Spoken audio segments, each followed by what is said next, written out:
जा रहे हो कि बंद कर दिया बोर्ड की क्लास?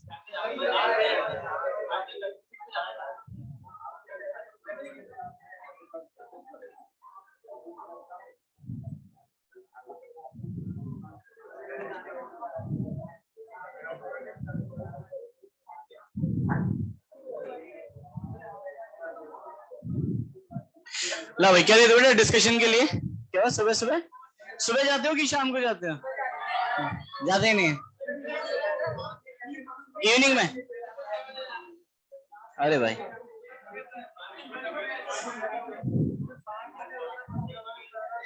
क्या चल रहा है बेटा फिजिक्स में? क्या चल रहा है वहां पे?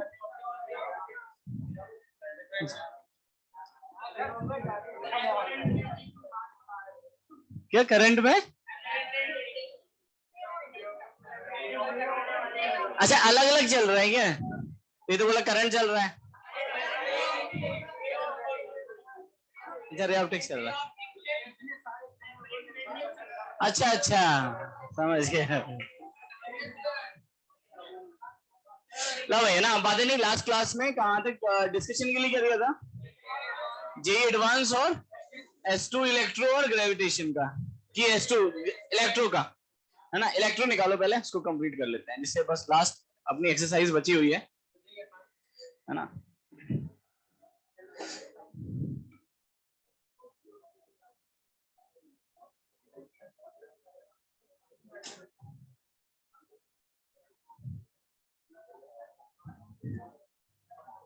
अच्छा मैंने आपको ग्रेविटेशन के और इलेक्ट्रो के सॉल्यूशंस अपलोड, इलेक्ट्रो के तो पहले से थे आप लोगों पे है ना, ग्रेविटेशन के भी सॉल्यूशन मैंने आपको अपलोड कर दिए थे कल के लेक्चर में। तो आप देखोगे तो आपको रिवीजन रेस के सॉल्यूशंस और इसके ग्रेविटेशन की शीट के सॉल्यूशंस मिल जाएंगे। ठीक है चलो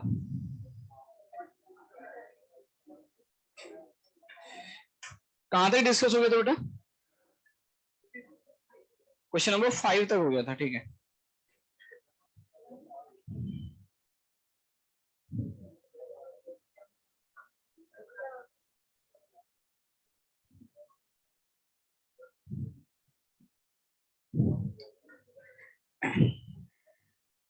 चलो क्वेश्चन नंबर 5 तक हम लोगों ने S2 में क्वेश्चंस कर लिए थे। क्वेश्चन नंबर 6 से डिस्कस करना है। क्वेश्चन नंबर 6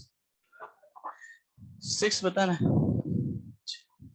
क्वेश्चन नंबर 7 हो गया क्या है ना। 7th में इस चीज का ध्यान रखना कि पार्टिकल को सेंटर तक नहीं पहुंचाना पड़ेगा, आपको पार्टिकल को उस पॉइंट तक पहुंचाना पड़ेगा जहां पर ग्रेविटेशनल फील्ड 0 हो, क्योंकि उसके बाद तो वो अट्रैक्शन फोर्स लगने लग जाएगा, वो खुद ही पहुंच जाएगा। तो पहले आपको वो लोकेशन ढूंढनी पड़ेगी जहां पर ग्रेविटेशनल फील्ड 0, बस पार्टिकल को वहीं तक पहुंचाना पड़ेगा। तो by mechanical energy conservation. Question number 8 हो गया बेटा। क्वेश्चन नंबर 9 ऐसा सेम क्वेश्चन हम लोगों ने क्लास में किया था नोट्स में, उसमें बस आधी रिंग पे पॉजिटिव था और आधे पे नेगेटिव, यहाँ पे 1/4 में दे रखा है ना। क्वेश्चन नंबर 10, क्वेश्चन नंबर 10 के बाद क्वेश्चन नंबर 11 हो गया बेटा। 11th के बाद क्वेश्चन नंबर 12 हो गया। एक डिस्क की वजह से उसकी सराउंडिंग में पोटेंशियल का फॉर्मूला होता है sigma upon 2 epsilon not under root of X square plus R square minus x.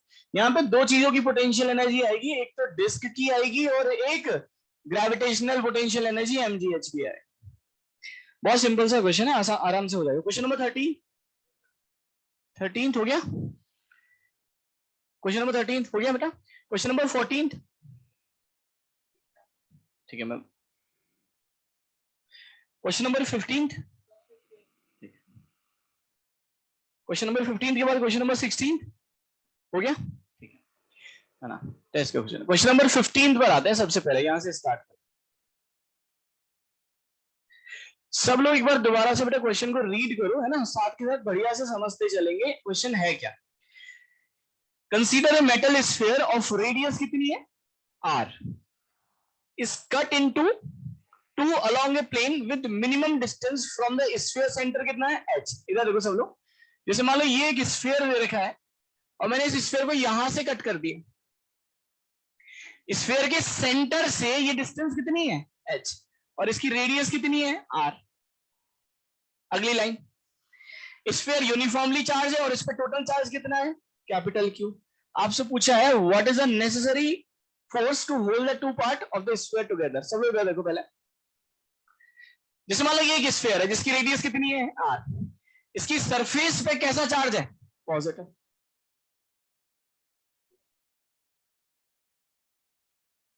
है ना। बातें नहीं, बहुत ध्यान से सुनना। अगर मैं इसको कट कर दूं तो मैं ऐसे बोल सकता हूं क्या कि ये वाला पॉजिटिव चार्ज इस वाले पॉजिटिव चार्ज को क्या करेगा, रिपेल करेगा ना।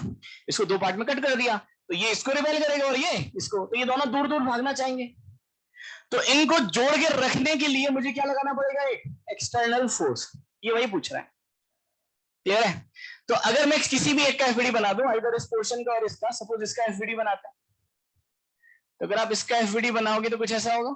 एक तो फोर्स मैंने लगाया कितना, एफ, एक यहां से भी फोर्स लग रहा होगा, किसकी वजह से, इस चार्ज की वजह से। और आपको याद होगा हमने एक टॉपिक पढ़ा था, दैट इज इलेक्ट्रोस्टैटिक प्रेशर। अगर मुझे इस चार्ज की वजह से यहां पर फोर्स कैलकुलेट करना है तो मैं इलेक्ट्रोस्टैटिक प्रेशर को प्रोजेक्टेड एरिया से मल्टीप्लाई कर दूं, तो कितना आसान है। इलेक्ट्रोस्टैटिक प्रेशर होता है सिग्मा स्क्वायर अपॉन इनटू इसका projected area, that is pi R square. तो ये आंसर है। क्लियर हो रही है बात। तो आपसे ये तो पूछा कि फोर्स की वैल्यू, तो एफ इज इक्वल टू कितना आएगा बोलो, sigma square upon 2 epsilon not into pi R square. अब सिग्मा कैसे निकालोगे, आपको चार्ज दे रखा है, तो सिग्मा होगा total charge upon 4 pi R square, क्योंकि यहां पे सरफेस पे डिस्ट्रीब्यूटेड। क्लियर है, इसको पुट करोगे आपके पास आंसर आ जाएगा। ये हो गया क्वेश्चन नंबर 15। 15 के बाद आते हैं क्वेश्चन नंबर 14 में।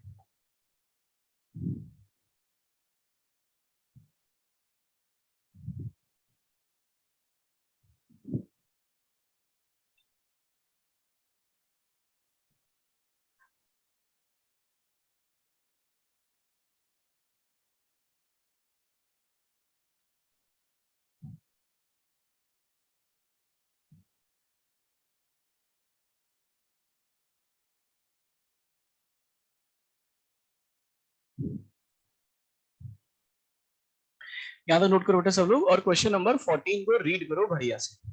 क्वेश्चन नंबर 14 है ना, ऐसा सेम क्वेश्चन हम लोगों ने क्लास में किया हुआ है, वैल्यू तो हम लोगों ने कैलकुलेट की है, लेकिन इसमें क्वेश्चन में पूछा है फाइंड द हीट प्रोड्यूस्ड। तो हीट कैसे कैलकुलेट करेंगे वो मैं आपको समझा दूंगा। तो पहले एक बार सब लोग क्वेश्चन को रीड करो फिर सॉल्व करते हैं।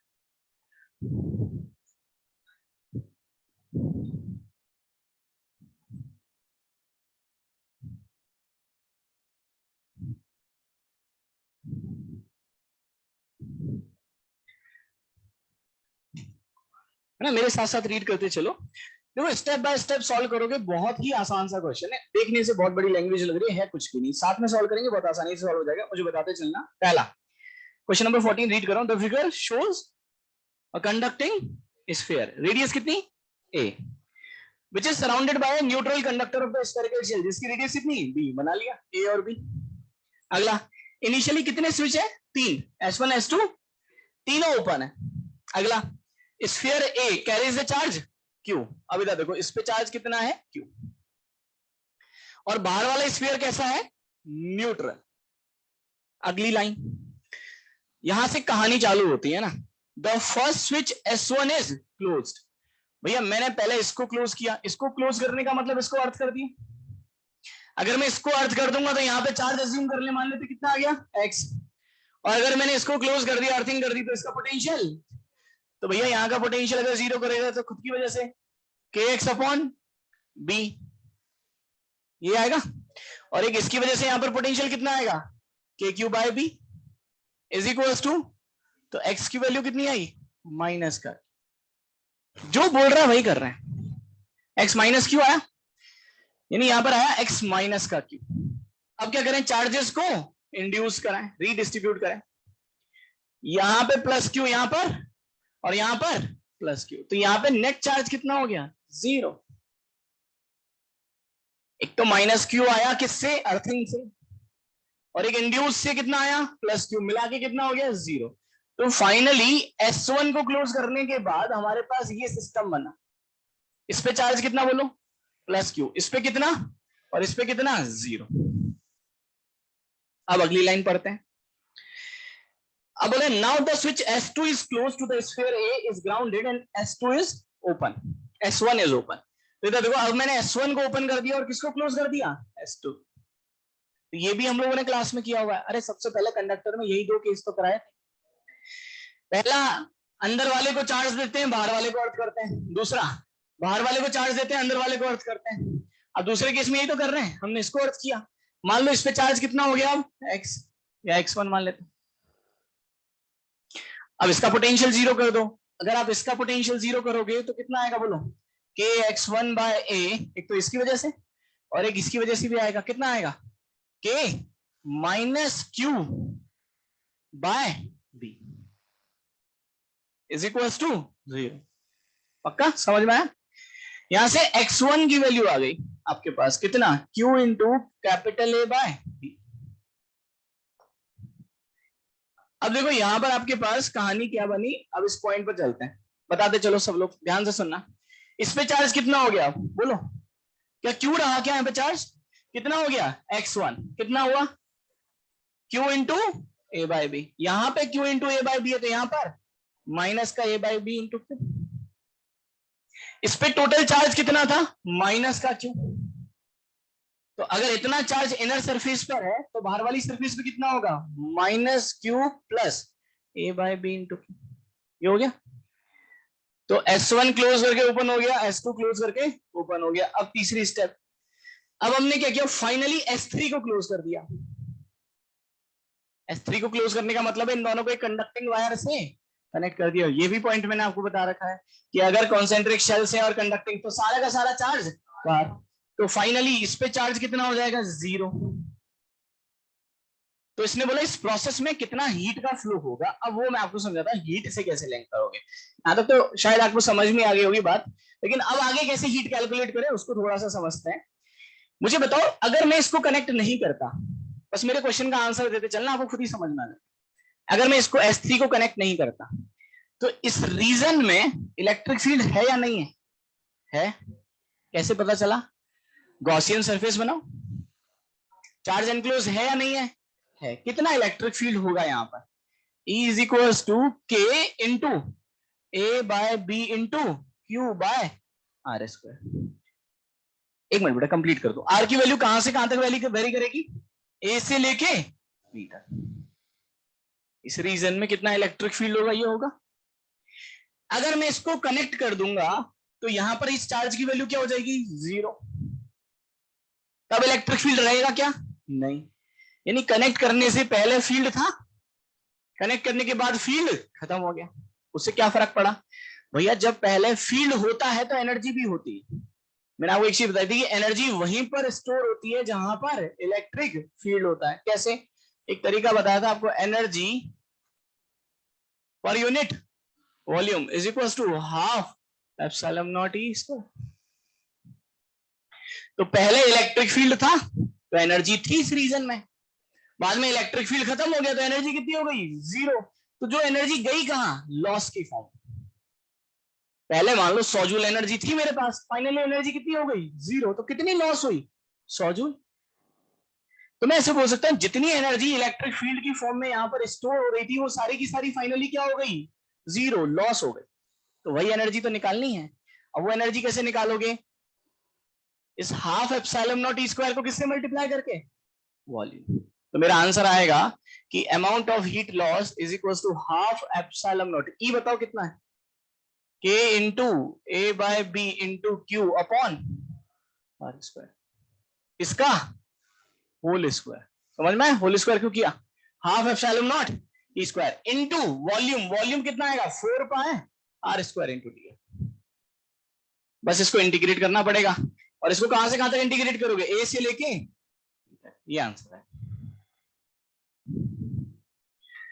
सबको मेरी बात आ रही है बेटा समझ में, फटाफट समराइज करता हूं, सब लोग देखो। कितने स्विच है, 3, S1 S2 और S1 कौन सा स्विच है, सबसे बाहर वाला। जैसे ही हमने बाहर वाले को क्लोज किया तो इस पे चार्ज कितना आ गया, 0, इसका पोटेंशियल भी 0। बचा क्या, Q और माइनस Q। फिर हमने इसको क्लोज किया तो इस पे चार्ज कितना आ गया, Q into A by B. फिर मैंने क्या किया, यहां पर इसको क्लोज किया तो अंदर का सारा चार्ज कहां चला गया, बाहर। तो जब हमने इसको क्लोज नहीं किया था तो यहाँ पे चार्ज था, तो इसकी वजह से यहाँ पर फील्ड था, और फील्ड था तो एनर्जी थी। और जब हमने क्लोज कर दिया तो ये चार्ज भी बाहर भाग गया, चार्ज बाहर भाग गया तो एनर्जी भी जीरो हो गई, क्योंकि इलेक्ट्रिक फील्ड जीरो हो गया। तो हम बोल सकते हैं जितनी की जितनी एनर्जी पहले थी वो सारी की सारी क्या हो गई, लॉस हो गई चार्ज के जाने की वजह से। क्लियर है? और वो एनर्जी कैसे निकालोगे, in form of electric field energy कितनी होती है, half epsilon not E square को किससे मल्टीप्लाई कर दो, वॉल्यूम से। वॉल्यूम कितना आ जाएगा, 4 pi R square into D R. 4/3 pi R Q से मल्टीप्लाई क्यों नहीं किया, इलेक्ट्रिक फील्ड कांस्टेंट नहीं है, कैसा है, वेरिएबल। सबको मेरी बात अच्छे से समझ में आ रही है, इसको नोट करो बेटा।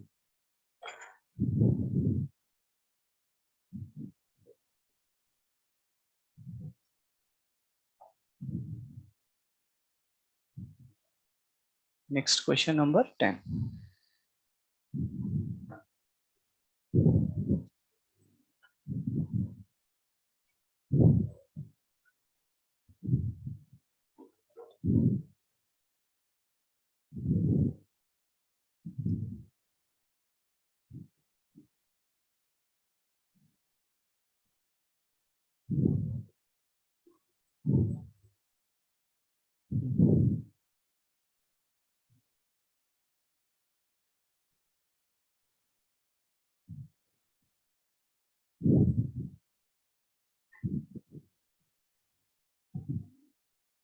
इसको नोट करो बेटा, और उसके बाद क्वेश्चन नंबर 10 को सब लोग रीड करो। क्वेश्चन नंबर 10 में कैलकुलेशन बिल्कुल भी नहीं है ना, मतलब आप मैक्सिमम से मैक्सिमम एक लाइन लगेगी उसमें आंसर आ जाएगा, लेकिन समझने के लिए बहुत कुछ है और बहुत ही आसानी से हम इस क्वेश्चन को सॉल्व कर सकते हैं। तो पहले यहाँ पे जिसको नोट करना है वो नोट करें, उसके बाद क्वेश्चन नंबर 10 को एक बार दोबारा से रीड करो।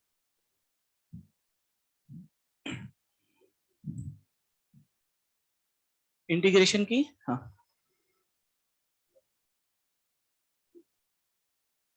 नहीं, बाद में तो एनर्जी जीरो है ना, बिल्कुल। जिसे मैं ऐसे समझो, मेरे पास पहले 100 रुपए थे, अब मेरे पास 20 रुपए बचे, तो कितना लॉस हुआ, 80 रुपए। इसी तरह से यहाँ पर पहले एनर्जी थी, बाद में एनर्जी कितनी हो गई, जीरो ही हो गई, क्योंकि बाद में इसमें तो कोई चार्ज नहीं है ना। यहाँ पर गॉसियन सरफेस लोगे तो उसके अंदर इलेक्ट्रिक फील्ड कितना आएगा, जीरो। और जब इलेक्ट्रिक फील्ड ही नहीं होगा तो एनर्जी भी कितनी हो जाएगी, जीरो। तो जितनी एनर्जी पहले स्टोर थी वो सारी की सारी खत्म हो गई, खत्म हो गई मतलब लॉस हो गई। तो हमने वो एनर्जी ही कैलकुलेट कर ली, बिल्कुल सारी की सारी हीट में ही लॉस होगी, है ना, और कोई तरीका नहीं है। तो अगर हम लॉस की बात करते हैं तो लॉस हम सिर्फ हीट की वजह से ही कंसीडर करते हैं। क्लियर हो गया बेटा यहाँ तक? अब सब लोग इधर देखो, एक बार क्वेश्चन नंबर 10 को एक बार रीड करते हैं, बड़ा बढ़िया सा क्वेश्चन दे रखा है। इसमें देखा small identical balls equal charge, है ना, बहुत सारे छोटे छोटे से मेरे पे चार्ज है, सबका चार्ज सेम है, are fixed as a vertex of regular 2008 gons. इसका मतलब क्या है, जैसे पॉलीगन होता है ना, हेक्सागोन कितनी साइड्स, 6, हेप्टागोन 7। इसी तरह से इसने बोला है मेरे पास एक पॉलीगन है जिसकी टोटल कितनी साइड्स हैं, 2008। अब इधर देखो, अब मैं 2008 तो बनाने नहीं बैठूंगा, तो मैंने ये एक बना लिया, हेक्सागन टाइप बना लिया। इसी से मैं आपको आंसर समझा दूंगा, ठीक है। इसकी हर एक वर्टेक्स पे एक चार्ज है, सबका मैग्नीट्यूड सेम है, ठीक है। इनिशियली सारा का सारा चार्ज फिक्स्ड था, कोई भी फ्री नहीं था। अब आगे पढ़ो, one of the ball is released. अब इधर देखो, ये पहले सब चिपके हुए थे, अब मैंने इसको फ्री कर दिया सपोज। अगर मैं इसको फ्री कर दूंगा तो ये क्या करेगा, भागेगा। क्यों भागेगा, क्योंकि बाकी सब इस पर रिपल्सिव फोर्स लगाएंगे, लगाएंगे ना, क्योंकि सबकी पोलरिटी सेम है। तो अगर मैं इसको फ्री कर दूंगा तो ये सब इस पर फोर्स लगाएंगे, उसकी वजह से ये भागेगा। कहां तक रिपल्सिव फोर्स लगाएंगे, इनफाइनाइट तक, क्योंकि जहां तक फील्ड होगा, फील्ड कहां तक होता है, इनफाइनाइट तक, तो इनफाइनाइट तक फोर्स लगेगा, भाग जाएगा इनफाइनाइट। क्लियर है? अब इसने एक और लाइन बोली है इसके बाद, तो if one of the ball is released in sufficiently long time interval later, इसका मतलब क्या है कि जब वो कहां पर पहुंच जाए, इनफाइनाइट पे, the ball adjacent to the first release ball is freed. अब हमने क्या किया, इसके बगल वाली बॉल को भी फ्री कर दी।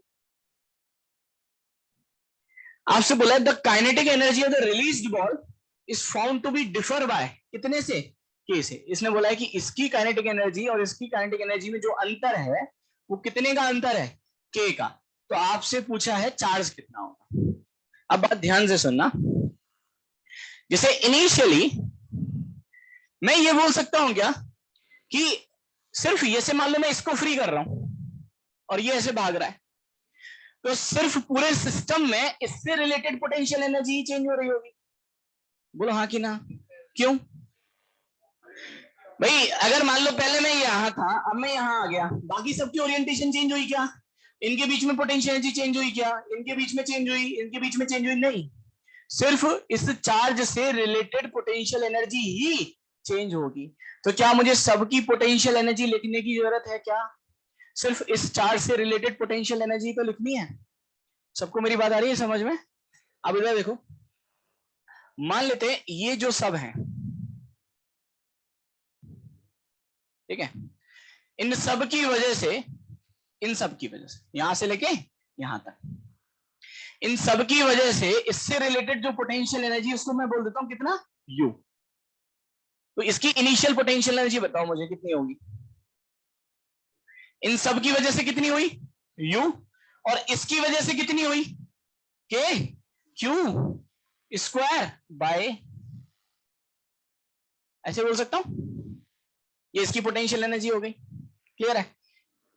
अब मैंने क्या किया, इसको भगा दिया, तो ये भाई साहब भाग गए, कहां पर भाग गए, इनफाइनाइट पे। अब कौन बचा, ये बचा।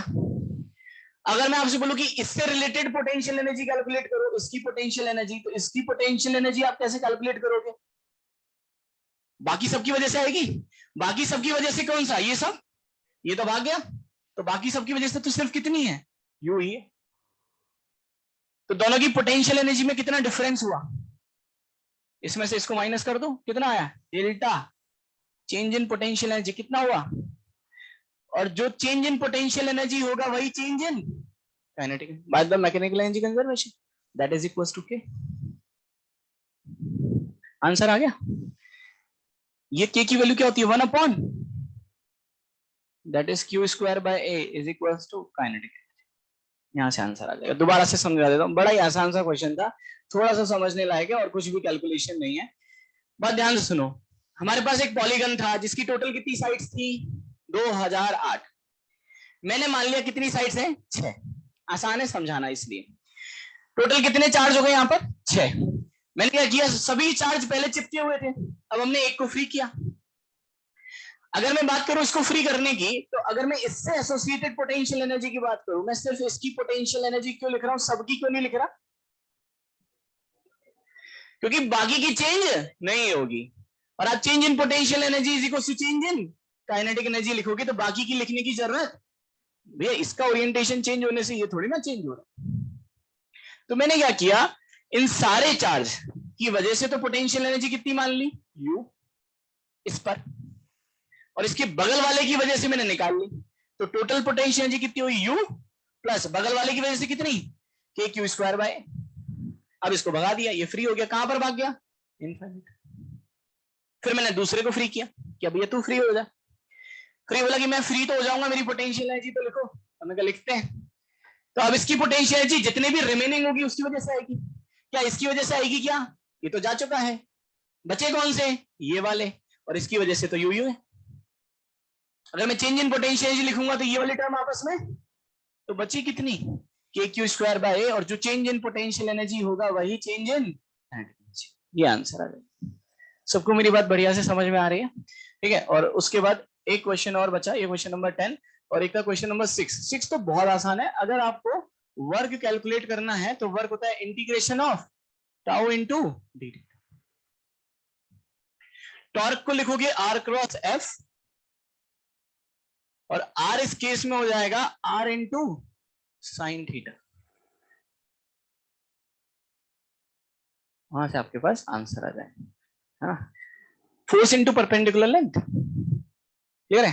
तो अगर आप जाओगे तो फोर्स परपेंडिकुलर लेंथ जो आएगी वो आपके पास ऐसा दे रखा ना डायग्राम।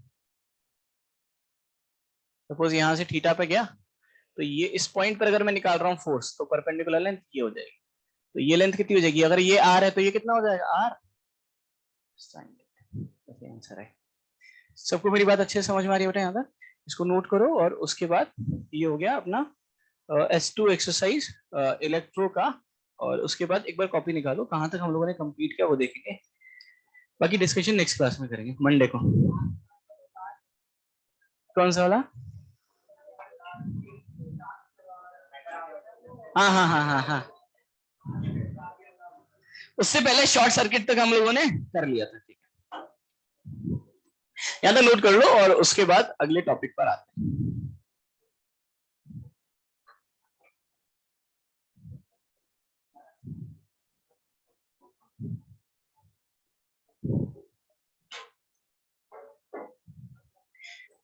करंट इलेक्ट्रिसिटी के टोटल कितने लेक्चर हो गए अपने?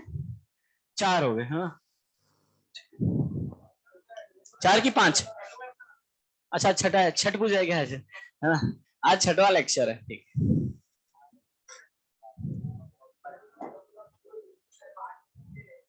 देंगे देंगे देंगे बेटा, बिल्कुल। पार्टी तुम दोगे जिस दिन सेलेक्ट होगे, उस दिन मुझे पार्टी दोगे। मेरा उसूल ही है, मैं तो भैया बच्चों से ही पार्टी लेता हूँ। हमारा भी यही है, हम भी टीचर से लेते हैं। इल्ले, ठीक है क्या जी? ऐसा इल्ले का मतलब नहीं? अरे मलयाली है। हाँ,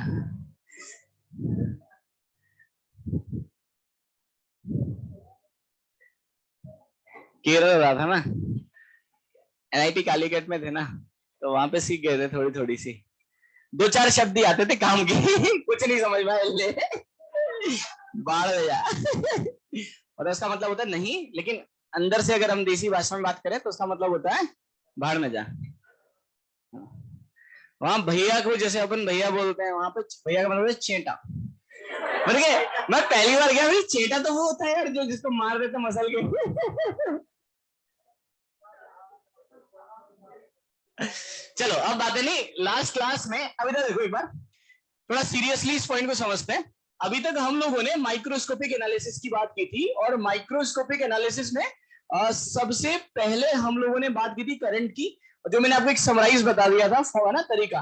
तो करंट इंस्टेंटेनियस भी होता है, एवरेज भी होता है। इंस्टेंटेनियस निकालना होता है ना, तो चार्ज को डिफरेंशिएट करने की जरूरत होती है, लेकिन एवरेज निकालने के लिए डिफरेंशिएशन की कोई जरूरत, that is final charge minus initial charge upon time interval, delta Q upon delta T.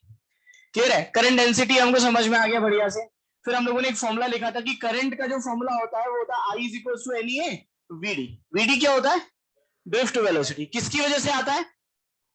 Applied electric field की वजह से आता है ना। VD का फॉर्मूला था माइनस का small E capital E by M into tau. Tau is known as relaxation time, time interval between two successive collision. फिर हम लोगों ने लास्ट क्लास में स्टार्ट किया था सर्किट एनालिसिस, और सर्किट एनालिसिस में हमें 4 पॉइंट समझने बहुत जरूरी है। सबसे पहला चार्जिंग ऑफ ए बैटरी, दूसरा डिस्चार्जिंग ऑफ ए बैटरी, तीसरा ओपन सर्किट, चौथा शॉर्ट सर्किट। अगर हम चार्जिंग ऑफ द बैटरी की बात करेंगे तो चार्जिंग ऑफ द बैटरी का मतलब होता क्या है कि हम बैटरी को एक्सटर्नल सोर्स से एनर्जी प्रोवाइड करें। जब हम ऐसा करते हैं तो बैटरी के टर्मिनल के अक्रॉस जो पोटेंशियल ड्रॉप होता है बैटरी के EMF से ज्यादा आता है। कितना आता है? E plus IR। क्लियर की बात? और इसको समझने के लिए, या फिर मैं डायग्राम को देखते ही सर्किट को कैसे देखते ही कैसे पहचान सकता हूं, अगर करंट टर्मिनल के पॉजिटिव टर्मिनल के तरफ आ रहा है, टुवर्ड्स द पॉजिटिव टर्मिनल आ रहा है, ये चार्जिंग ऑफ द बैटरी को दिखाता है। फिर आते हैं डिस्चार्जिंग ऑफ द बैटरी। अगर करंट की डायरेक्शन पॉजिटिव टर्मिनल से अवे या नेगेटिव टर्मिनल की तरफ है, इस केस में जो टर्मिनल के अक्रॉस पोटेंशियल ड्रॉप आता है वो E से कम होता है। कितना होता है? E minus IR। तीसरा था ओपन सर्किट। ओपन सर्किट का मतलब होता है ओपन सर्किट में कभी भी करंट फ्लो नहीं करता, और कभी भी ऐसा एक कोई भी क्वेश्चन आता है तो उस केस में हम बोलते हैं जो बैटरी का EMF होता है और उसके जो टर्मिनल के अक्रॉस पोटेंशियल ड्रॉप होता है दोनों सेम होता है। और चौथा है शॉर्ट सर्किट। शॉर्ट सर्किट क्या होता है कि अगर मान लो मुझे कभी भी मेरी किसी डिवाइस को है ना, बर्निंग से बचाना है तो हम बैटरी के टर्मिनल के अक्रॉस क्या लगा देते हैं, कंडक्टिंग वायर लगा। क्लियर है, जिससे बैटरी के टर्मिनल के अक्रॉस पोटेंशियल ड्रॉप सेम हो जाता है और बैटरी जितना ईएमएफ प्रोवाइड करती है वो सारा का सारा उसका सेल ही यूटिलाइज कर लेता है। उसके इसमें कंडीशन आई थी E is equal to I small R, तो इंटरनल रेजिस्टेंस सारा का सारा पोटेंशियल सप्लाई कर लेता है, यूज कर लेता है, तो बैटरी बाहर एनर्जी को सप्लाई नहीं कर पाती। यहां तक सबको मेरी बात बढ़िया से समझ में आई? तो एक क्वेश्चन से ही स्टार्ट करते हैं, नोट करते चलो।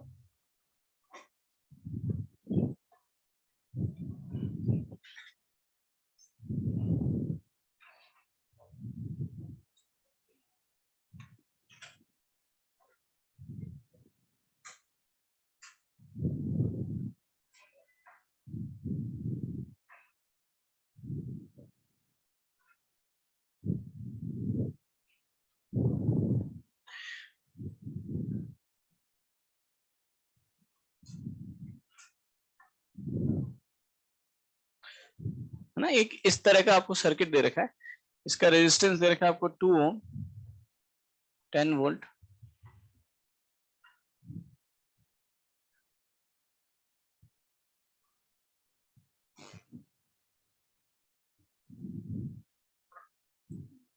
इस ब्रांच में जो करंट जा रहा है वो जा रहा है 2 एम्पियर, यहां पर जो करंट जा रहा है that is 1 ampere. Find out first potential drop that is VA minus VB कितना होगा, सेकंड VB माइनस VC कितना होगा, VC माइनस VD कितना होगा, और VA माइनस VD कितना।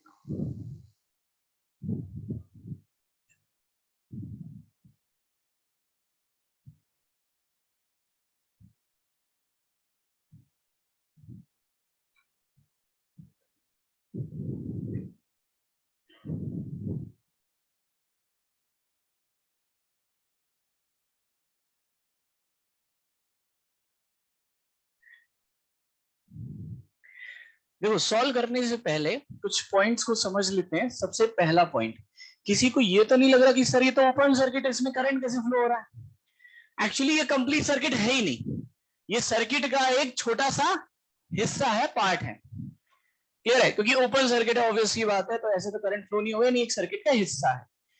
अब आपको कभी भी अप्रोच पहले सेट करते हैं, कभी भी आपको किन्हीं दो पॉइंट के बीच में पोटेंशियल ड्रॉप पूछे, जैसे यहाँ पे पूछ रखी VA minus VB, VB minus VC, तो हम जैसे मैंने आपको कल लिखना सिखाया था कि अगर मुझे A और B के बीच में पोटेंशियल ड्रॉप लिखना है तो मैं A से चालू करूंगा और चलते चलते कहां पहुंच जाऊंगा, B पे, आंसर आ जाएगा।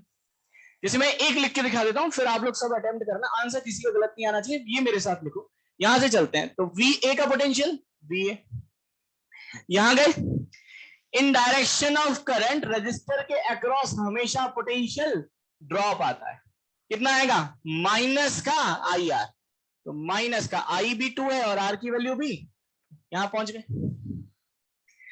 अब यहां से यहां गए तो प्लस का 10 या माइनस का 10, माइनस, समझ में आया क्यों, हाई पोटेंशियल से तो वोल्टेज कम हो जाएगा, वोल्टेज कम हो जाएगा, तो माइनस का 10, यहां पर पहुंच गए, और यहां पहुंच गए तो यहां का पोटेंशियल कितना है, VB, बस इतना सा काम। यहां से लिखोगे तो आपके पास VA माइनस VB की वैल्यू कितनी आ जाएगी, 14, ये हुआ 14 वोल्ट। इस तरह से कैलकुलेट करो और आंसर बताओ।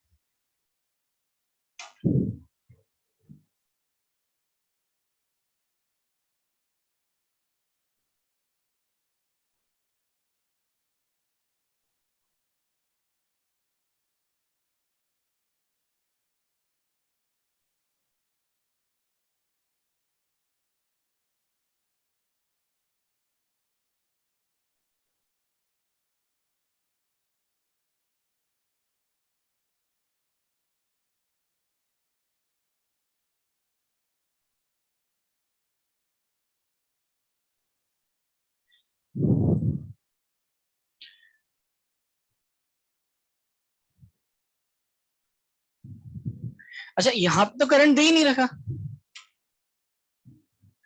बता सकते हो ना कैसे निकालेंगे? भाई यहां से कितना एम्पियर करंट आया? 2, यहां पर 1 गया तो रिमेनिंग यहां पर भी कितना जाएगा? 1 एम्प, है ना? VC minus VD। अब अगली बार आते हैं, जैसे हमें यहां से आ गया, अब एक काम करें, यहां से चल के यहां पर आ जाते हैं, तो मैं ऐसे लिख सकता हूं दैट इज VB। इधर देखो सब लोग, फटाफट बताते चलो, थोड़ी स्पीड से काम करें सब लोग। देखो मुझे बताते चलो, यहां से यहां चल रहा हूं, गलती नहीं करनी है ना। VB यहां से आ गया तो प्लस का 50। इसमें किसी को भी समस्या है तो दोबारा से पूछ सकता है, क्योंकि आगे चल के चीजें थोड़ी सी डिफिकल्ट होती जाएंगी। अभी तो हम आसान आसान सर्किट कर रहे हैं, ठीक है? कैसे लिख रहा हूं समझ में आ रहा है ना? ये नेगेटिव, ये यहां से आ गया तो पोटेंशियल बढ़ गया, एक तरीका ये। दूसरा तरीका, बैटरी चार्ज हो रही है कि डिस्चार्ज? डिस्चार्ज। और बैटरी डिस्चार्ज होती है तो पोटेंशियल सप्लाई कर, बैटरी खुद डिस्चार्ज हो गई, उसका पैसा हमें दे दिया तो हमारा पैसा बढ़ गया। तो VB प्लस 15, यहां हाई पोटेंशियल से लो पोटेंशियल माइनस का 30, यहां पर गए तो माइनस का IR। आई कितना है? 1, R कितना है? 5। फिर यहां से आ गए तो प्लस का 20 इज इक्वल टू VD। सबको बढ़िया से समझ में आ रहा है बेटा? पक्का? यहां से कैलकुलेट करोगे तो ये कितना हो गया आपके पास? That is VB। ये हो गया कितना हुआ टोटल? 0 हो गया। पक्का? अच्छा हाँ बिल्कुल। तो यहां से VB इज इक्वल टू कितना आ गया? VD। यानी D पॉइंट का पोटेंशियल और B पॉइंट का पोटेंशियल कैसा है? सेम। अब आगे चलें, क्या मैं B से C पर आ सकता हूं क्या? यहां से चलते हैं, दैट इज VB। फिर यहां से आ गए तो माइनस का IR, फिर यहां से आ गए तो माइनस का 5, that is equal to VC। यहां से आपके पास आया VB minus VC is equal to 6 volt. कितना आसान है ना? सबको बढ़िया से समझ में आ रहा है? बहुत ही सिंपल चैप्टर है, कुछ भी नहीं है, बस सिस्टमैटिक है, आपको सारी चीजें पता होनी चाहिए कैसे सॉल्व कर रहे हैं। यहाँ पे सॉल्व करें तो देखो कौन कौन से आंसर आ गए। VA माइनस VB कितना आ गया? 14 वोल्ट। VB माइनस VC कितना आ गया? 6 वोल्ट। VC माइनस VD, अब ये कैसे मैं निकालूंगा बताओ? B और C का, B और D का पोटेंशियल सेम है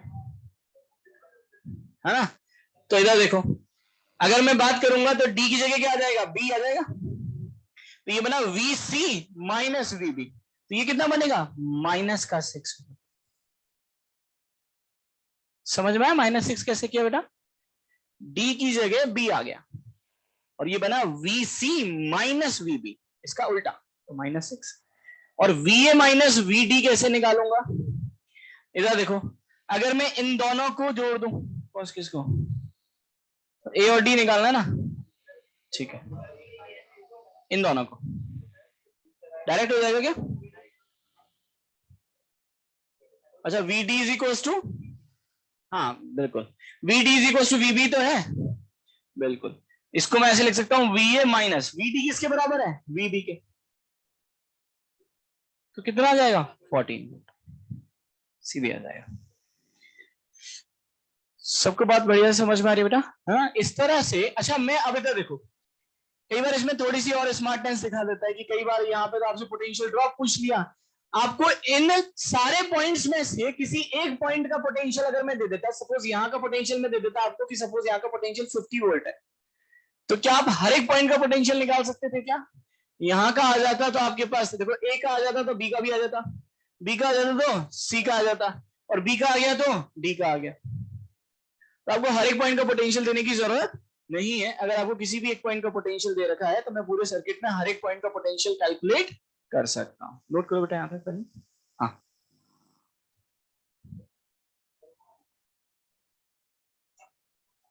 हाई पोटेंशियल से, अच्छा तुम बोलो कि यहां से यहां करंट, देखो इस सर्किट में ये देखो करंट की डायरेक्शन कभी भी हाई पोटेंशियल से हम बोलते हैं लो पोटेंशियल, लेकिन वो रजिस्टर के अक्रॉस से हम डिसाइड करते हैं, कभी बैटरी के अक्रॉस से डिसाइड नहीं करते हैं, क्योंकि बैटरी में तो दोनों डायरेक्शन में करंट फ्लो कर सकता है। अगर बैटरी में इस डायरेक्शन में करंट फ्लो कर रहा है तो बैटरी इसका मतलब क्या हो रही है? चार्ज हो रही है। और बैटरी में अगर इस डायरेक्शन में करंट फ्लो हो रहा है तो बैटरी क्या हो रही है, डिस्चार्ज। तो बैटरी के लिए तो दोनों कंडीशन पॉसिबल है। एक सर्किट में एक साथ एक बैटरी चार्ज भी हो सकती है और दूसरी बैटरी डिस्चार्ज भी हो सकती है। मतलब करंट की डायरेक्शन एक्चुअल में क्या होगी, वही पूछ रहे हो ना, वो रजिस्टर से हम डिसाइड करते हैं। तो मैं आगे क्वेश्चन कराऊंगा तो उससे क्लियर हो जाएगा। नोट करो पहले यहां तक, उसके बाद अगले क्वेश्चन पर आते हैं। नेक्स्ट पॉइंट लिखो केवीएल, सॉरी केवीएल मतलब केसीएल। केसीएल का मतलब क्या होता है, किरचॉफ करंट लॉ।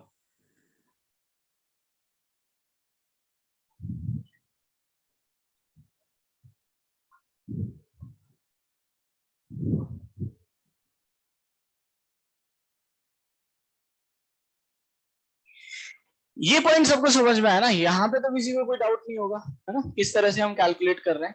ठीक है, अगले पॉइंट पर आते हैं। अब नेक्स्ट पॉइंट आता है हमारे पास केसीएल। सब लोग इधर देखो एक बार। केसीएल का मतलब किरचॉफ करंट लॉ। पहली चीज तो लॉ है, इसका मतलब ये हमेशा वैलिड होगा। क्लियर है। अब एक्चुअली किरचॉफ करंट लॉ कुछ भी नहीं होता, ये चार्ज कंजर्वेशन लॉ है। तो इसमें फर्स्ट पॉइंट की अगर हम बात करें तो that is based on charge conservation. किस तरह से, बात ध्यान से सुनना सब लोग, देखो फिर नोट करना। जैसे मान लो यहां पर मुझे अगर 3 रजिस्टर दे रखे हैं कुछ इस तरह से, ये रजिस्टर है R1, ये है R2 और ये है R। ठीक है, अगर मान लो यहां से Q1 अमाउंट ऑफ चार्ज आया, यहां से Q2 अमाउंट ऑफ चार्ज गया, सॉरी यहां से Q3 ले लेते हैं और यहां से Q2। तो यहां से Q1 अमाउंट ऑफ चार्ज आया, यहां से कितना गया Q2 और यहां से कितना गया Q3। तो मैं ऐसे बोल सकता हूं कि चार्ज तो हमेशा कंजर्व रहता है। तो जितना चार्ज आया होगा किसी जंक्शन की तरफ उतना ही चार्ज गया होगा। अब ये जंक्शन क्या होता है, इस पॉइंट को हम बोलते हैं जंक्शन, जहां पर 2 या 2 से ज्यादा रजिस्टर्स आपस में मिल रहे हैं। तो अगर मैं इस पॉइंट की बात करूंगा तो मैं ऐसे बोल सकता हूं कि बाय द चार्ज कंजर्वेशन जितना अमाउंट ऑफ चार्ज इन होगा उतना ही आउट होगा। तो मुझे बता सकते हो इक्वेशन क्या बनेगी, Q1 is equal to Q2 plus Q3। ये सबको मेरी बात आ रही है समझ में, लिखते चलो साथ में। बाय चार्ज कंजर्वेशन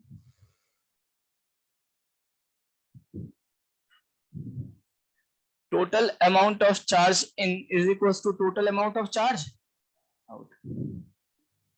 इन कितना होगा Q1 और आउट कितना हुआ Q2 प्लस। तो ये मैं बोल सकता हूं Q1 is equal to Q2 plus Q3।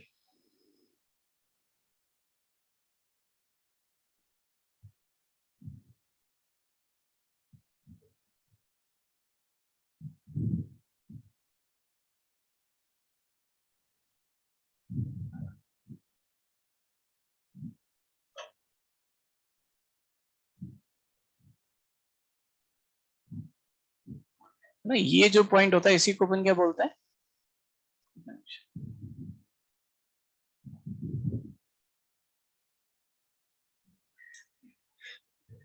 सबको मेरी बात क्लियर हो रही है बेटा।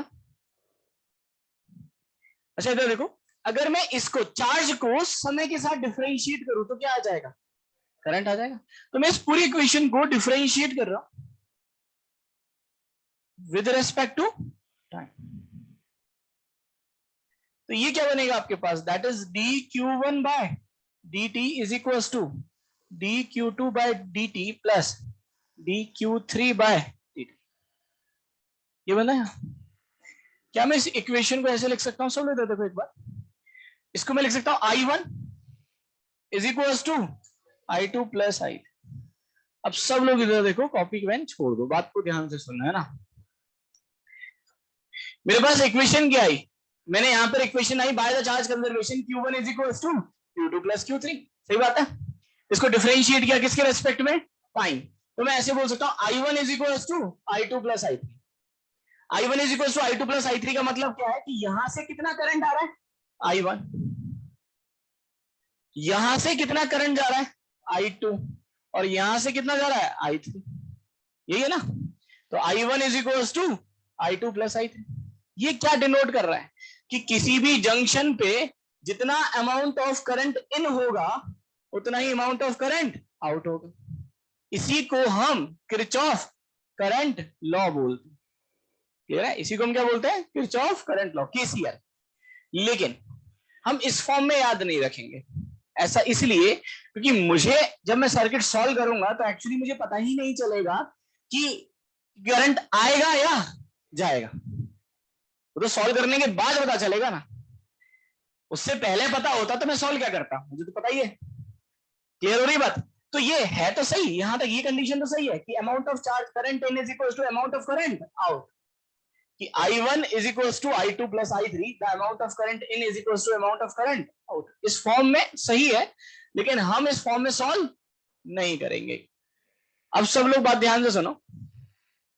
ये रजिस्टर कितना था R1, ये कितना था R3 और ये कितना था R2। ये I1 था, ये डायरेक्शन कितनी, ये कितना था I2 था। अगर ये I2 करंट है तो अगर मैं ये वाले करंट की बात करूं तो इसको मैं क्या लिख सकता हूं? माइनस का I2। तो मैं इसको लिख सकता हूं कि अगर मैं ऐसे लिखता तो क्या लिखता? माइनस का I2। ठीक है।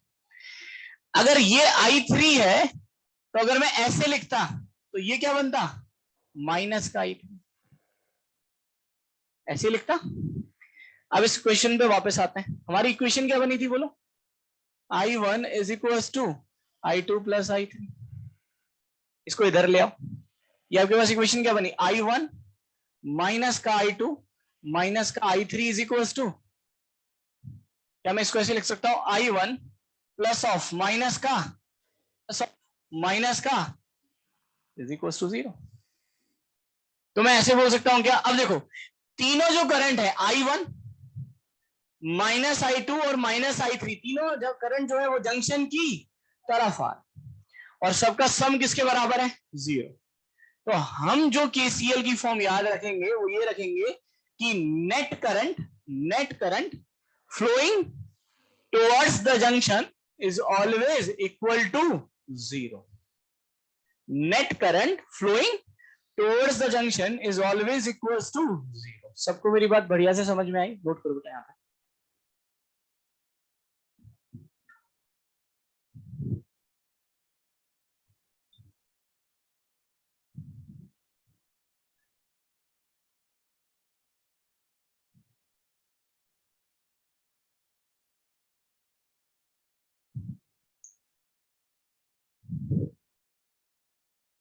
तो हम इसको बोल सकते हैं that is net current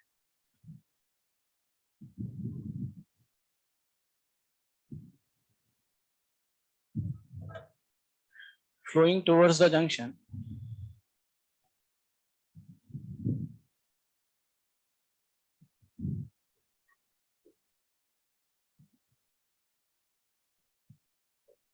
is always equal to 0।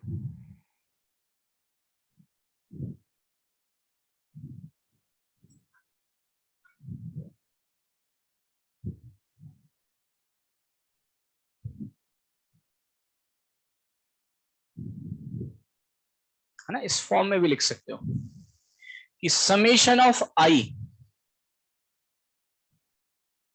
Towards junction is always equals to 0।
find out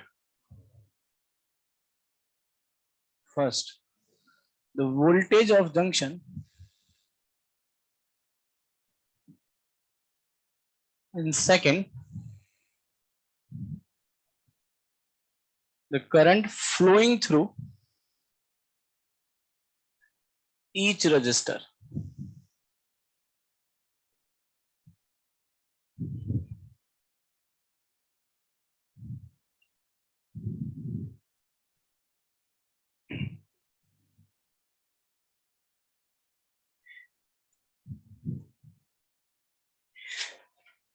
यहां तक सबको भी बात आ रही समझ में? अब सब लोग इधर देखो, है ना, बात को ध्यान से सुनो। इसके एप्लीकेशन की बात करते हैं, क्योंकि थ्योरी तो हम बचपन से पढ़ रहे हैं, है ना।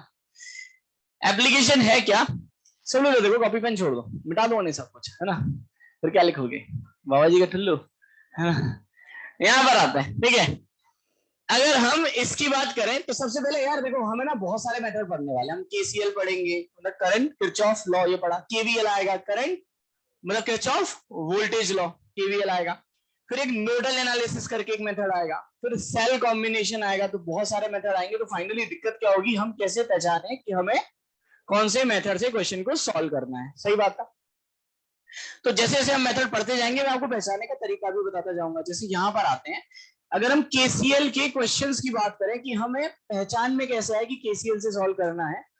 फॉर एग्जाम्पल ये एक डायग्राम मुझे दे रखे, यहां पर 3 रजिस्टर है, 1 ओम, 2 ओम और 5 ओम। क्लियर है?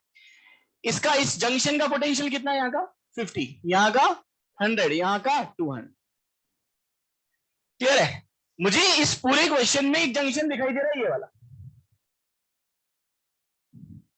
मुझे कैलकुलेट क्या करना है? पहला तो कैलकुलेट यही करना है, वोल्टेज ऑफ जंक्शन। दूसरा, हर एक रजिस्टर से कितना करंट फ्लो होगा। क्लियर है? मुझे ये चीज बताओ, करंट कहां से कहां फ्लो करता है? हाई पोटेंशियल से लो। अब मेरी सबसे बड़ी समस्या ये है, मुझे यहां का पोटेंशियल ही नहीं पता। अगर ये पोटेंशियल मान लो 50 से ज्यादा है, अगर ये पोटेंशियल 50 से, तो इस वाली ब्रांच में करंट हाई पोटेंशियल से लो पोटेंशियल नीचे जाता, और ये पोटेंशियल अगर 50 से कम है तो करंट कहां जाता? ऊपर। तो सबको मेरी बात आ रही होगी समझ में। इसीलिए मैंने I1 is equal to I2 plus I3 की फॉर्म में याद नहीं किया।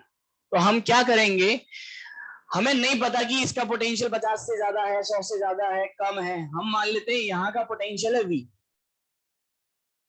कितना एज्यूम कर लिया? V। और मैं मान लेता हूं कि इस ब्रांच में करंट हो गया I1, इसमें I2 और इसमें I3। और ये पोटेंशियल ज्यादा है या कम मुझे नहीं पता, मैं तो तीनों में करंट कहां मान लेता हूं? Towards the junction. तो मान लेते हैं यहां पे कितना करंट आया? I1। यहां से कितना आया? I2। और यहां से कितना आया? I3।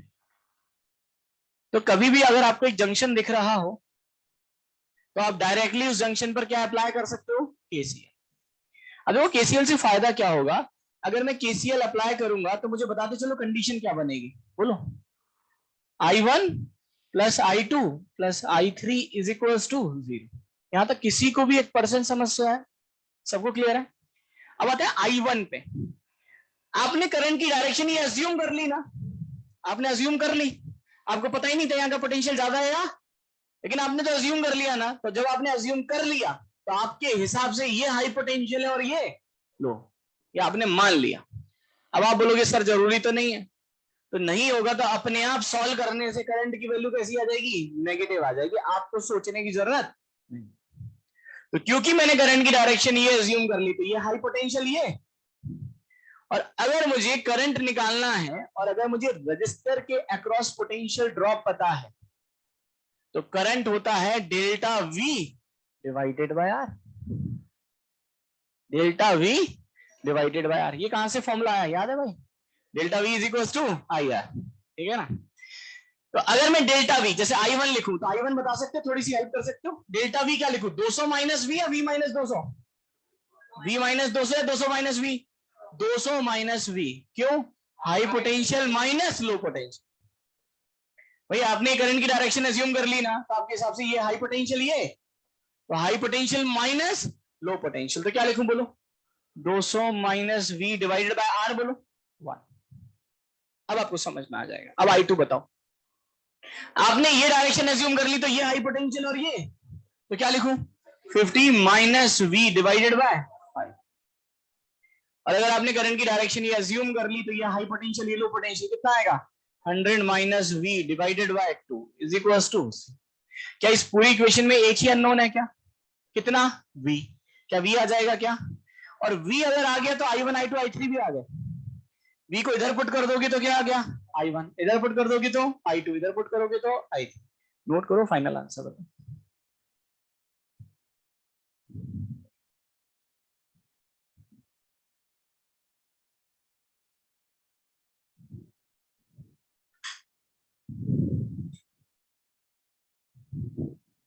टेन से मल्टीप्लाई करते हैं पूरी इक्वेशन को, ये बनेगा 2000 माइनस 10v प्लस ये बनेगा आपके पास 100 माइनस 2v और 500 minus 5v is equal to 0। तो कितना बनेगा बेटा 2600 डिवाइडेड बाय कितना हो जाएगा 17 हो जाएगा ना, 5 और 2 7 और 10 17, ये आपके पास v की वैल्यू।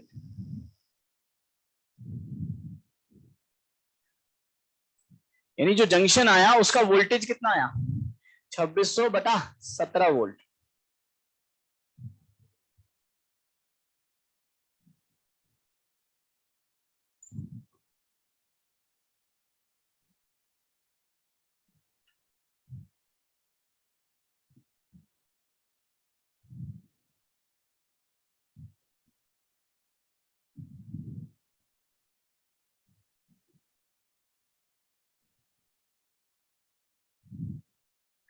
I1 कितना आएगा 200 माइनस, अच्छा एक बार इधर देखो, एक बार इसको एक बार सॉल्व कर दो चाहे कैलकुलेटर से करके, मुझे एक्चुअली वैल्यू बताओ कितनी आ रही है जिससे आपको एकदम सटीक बता सकूं मैं सारी चीजें। 2600 डिवाइडेड बाय 17 कितना आ रहा है, ये आ रहा है 152.9, 153 ले ले लगभग लगभग, है ना। अब सब लोग इधर देखो एक बार फिर नोट करेंगे। I1 कितना आया बोलो, I1 कितना आया इधर देखो 200 माइनस 153 डिवाइडेड बाय व्हाट, कितना आया 47 एम्पियर आया। ये पॉजिटिव आया कि नेगेटिव, इसका मतलब आपने जो डायरेक्शन एज्यूम की है वो बिल्कुल सही है। कितना आसान तरीका। जैसे अगर मैं कैलकुलेट करता कि यार ये बताओ I2 कितना है, I2 कितना है आपके पास 50 माइनस 153 डिवाइडेड बाय 5, तो कैसा आया नेगेटिव, कितना आया माइनस का 103 डिवाइडेड बाय 5। माइनस का मतलब एक्चुअली I2 वाला, ये वाला जो करंट है ये ऐसे ना फ्लो करके नीचे की तरफ फ्लो कर, अभी फ्रॉम द जंक्शन जा रहा है। और अगर मैं I3 की वैल्यू कैलकुलेट करूंगा तो I3 कितना आएगा, ये आएगा 100 माइनस v कितना है 153 डिवाइडेड बाय 2, और ये आएगा माइनस का 53 बाय 2 एम्पियर, यानी इसका भी डायरेक्शन अपोजिट है। तो हमें ये सोचने की जरूरत ही नहीं है कि भाई जो करंट है वो टुवर्ड्स द जंक्शन जा रहा है या अवे फ्रॉम द जंक्शन जा रहा है, हम तो हमेशा कैसा अज्यूम कर लेंगे टुवर्ड्स द जंक्शन, अपने आप ही सॉल्व करने इसके प्लस और माइनस नोट करना था।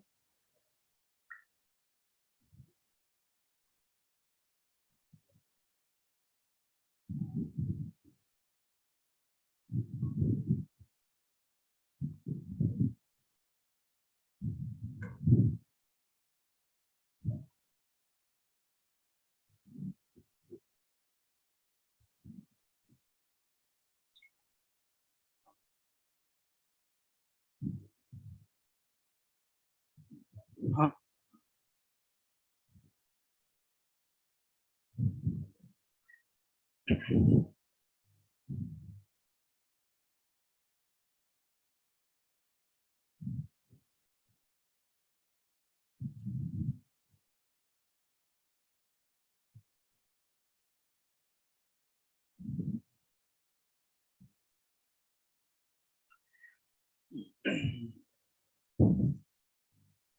यहाँ तक सबको मेरी बात आ रही है बेटा समझ में।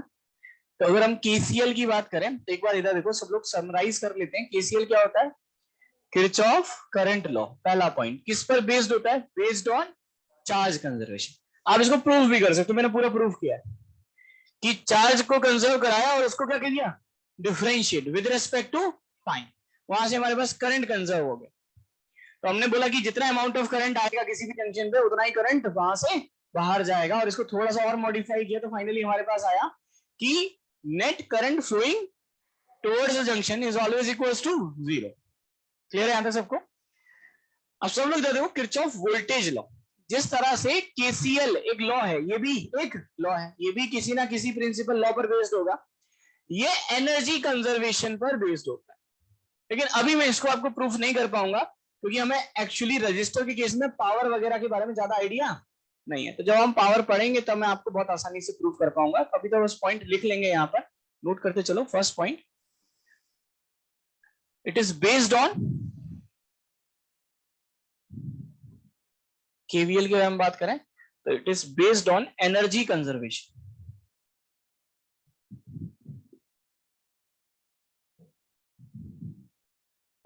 अभी हम प्रूफ नहीं कर सकते, लेकिन बाद में कर पाएंगे जब हम लोग पावर को पढ़ लेंगे। ये होता क्या है, इसको यहां लिख देता हूं।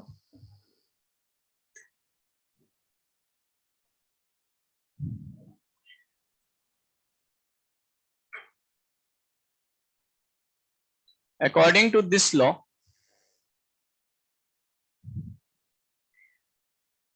the potential drop across each component of circuit, according to this law, sum of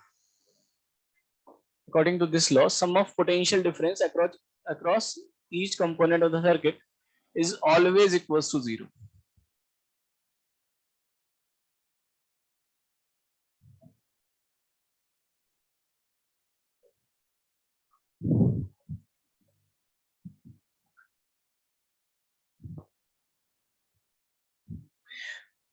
ये लिख लिया बेटा, हटा दो इसको। ओके,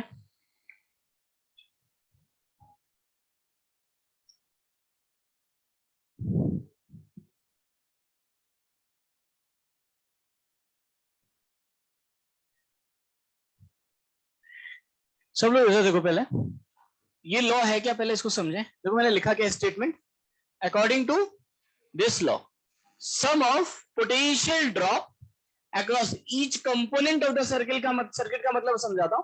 जैसे यहां पर ये अगर एक सर्किट है, कंपोनेंट मतलब सर्किट में क्या क्या जुड़ा हुआ है। तो यहां पर अगर आप देखोगे तीन चीजें हैं, एक ईएमएफ बैटरी है, एक उसका इंटरनल रेजिस्टेंस है और ये एक्सटर्नल रेजिस्टेंस। इसी को मैं कंपोनेंट ऑफ द सर्किट बोल रहा हूं। तो हम करते क्या है, केवीएल में हर एक सर्किट के हर एक कंपोनेंट के अक्रॉस डेल्टा वी लिखते हैं और सबका डेल्टा वी लिख के नेट कितना कर देते हैं, 0। इसी को केवीएल बोलते हैं। हम कहीं से भी स्टार्ट कर सकते हैं। जैसे अच्छा ये बताओ, अगर एक ही बैटरी जुड़ी हुई है तो सर्किट में ये चार्ज हो रही होगी डिस्चार्ज? डिस्चार्ज। अकेली बैटरी तो डिस्चार्ज ही होगी। तो मान लेते करंट इस डायरेक्शन में इधर ही जाएगा ना। अगर डिस्चार्ज होगी तो नेगेटिव टर्मिनल की तरफ और पॉजिटिव से अवे। अब मैं केवीएल अप्लाई कर रहा हूं, तो केवीएल हमेशा एक लूप में अप्लाई किया जाता है। तो मुझे एक लूप दिखाई दे रहा है और मैं इस तरह से अप्लाई कर रहा हूं, क्लॉकवाइज या anti clockwise? Anti clockwise, current की डायरेक्शन में चलो। बात ध्यान से सुनना है ना।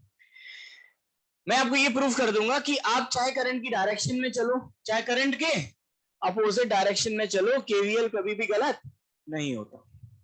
तो पहले करंट की डायरेक्शन में चलते हैं, आप थोड़ी सी हेल्प करना। मैं क्या कैलकुलेट कर रहा हूं कि मैं हर एक के अक्रॉस डेल्टा वी लिखूंगा और नेट समेशन कितना कर दूंगा, 0। कहीं से भी स्टार्ट कर सकते हो, यहां से यहां से यहां से यहां से यहां से, आपकी मर्जी है। मैं सपोज यहां से स्टार्ट कर देता हूं,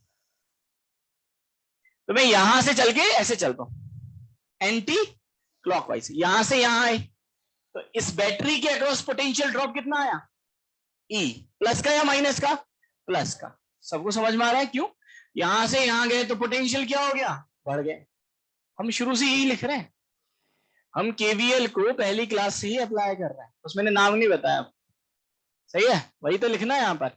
अगर मैं यहां से यहां गया तो पोटेंशियल ड्रॉप कितना हुआ बोलो, प्लस का ही। फिर यहां से यहां गए तो इसके क्रॉस पोटेंशियल ड्रॉप माइनस का आई आर, क्योंकि इन डायरेक्शन ऑफ करंट रजिस्टर के क्रॉस पोटेंशियल ड्रॉप आता है, कितने का आएगा, माइनस का। इसके क्रॉस पोटेंशियल ड्रॉप आ गया। फिर यहां से चल के यहां तक आए, इसके क्रॉस पोटेंशियल ड्रॉप बताओ, माइनस का इंटू कैपिटल। हो गया सर्किट कंप्लीट, घूम लिए पूरा। That is equals to G, तो करंट की वैल्यू आ गई, E is equals to I is equals to E upon capital R plus small R. सही बात है। अब किसी को लगा कि नहीं सर आपको कैसे पता कि आप इसको एंटी क्लॉकवाइज ऐसे ही केवीएल लगाओगे, अगर हम केवीएल को अपोजिट लगाएं तो आंसर चेंज होगा क्या, तो इधर देखो एक बार अप्लाई करके देख लेते हैं। यहां पर ईएमएफ दे रखा है, ये इंटरनल रेजिस्टेंस और ये एक्सटर्नल, करंट इस डायरेक्शन में फ्लो कर रहा है मान लो, और हमने केवीएल उल्टा लगा दिया, ठीक है। अब मैं करंट के फ्लो की डायरेक्शन में जा रहा हूं या करंट के फ्लो के अपोजिट जा रहा हूं, अपोजिट। करंट तो ऐसे फ्लो कर रहा है क्लॉकवाइज, मतलब सॉरी एंटी क्लॉकवाइज, और मैं कैसे घूम रहा हूं, क्लॉकवाइज। कहीं से भी स्टार्ट करते हैं, ठीक है, यहां से स्टार्ट कर लेते हैं, ऐसे चल लेते हैं। अगर मैं यहां से यहां जाऊंगा तो माइनस का आई आर की प्लस का आई आर, प्लस का आई आर, क्योंकि इन डायरेक्शन ऑफ करंट रजिस्टर के अक्रॉस पोटेंशियल ड्रॉप आता है, करंट के अपोजिट डायरेक्शन में चलने पर रजिस्टर के अक्रॉस पोटेंशियल बढ़ जाता है। तो करंट इधर है, अगर मैं इस डायरेक्शन में चलता तो पोटेंशियल ड्रॉप आता, अब तो मैं करंट के अपोजिट चल रहा हूं, पोटेंशियल बढ़ जाएगा। क्या देखूं बोलो, प्लस का आई आर। यहां से आ गए तो हाई पोटेंशियल से लो पोटेंशियल, माइनस का ही। फिर यहां से यहां गए तो करंट के अपोजिट जा रहे हो तो प्लस का आई आर, हो गया इज इक्वल टू जीरो। यहां से सॉल्व करोगे तो आई की वैल्यू कितनी आएगी, E upon small R plus capital, same ही आ रहा है। क्लियर है। ये दोनों मेथड मैंने इसलिए बताए हैं कि जिससे बाद में आपको कभी भी केवीएल जब भी आप अप्लाई करो तो एटलीस्ट आपको कंफ्यूजन ना हो कि सर हम डायरेक्शन कौन सी लें, क्लॉकवाइज या एंटी क्लॉकवाइज। आप किसी भी डायरेक्शन को अज्यूम कर सकते हो, आपके आंसर पे कोई भी फर्क नहीं पड़ेगा। नोट करो बेटा।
नोट करो यहां तक। फाइंड आउट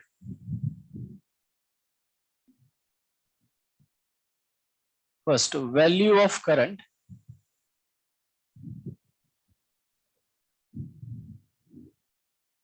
passing through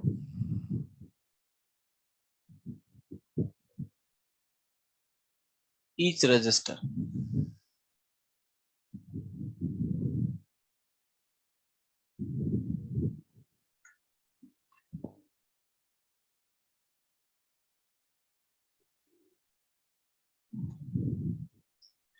ये हटा दोगे बेटा, लिख लिया सबने?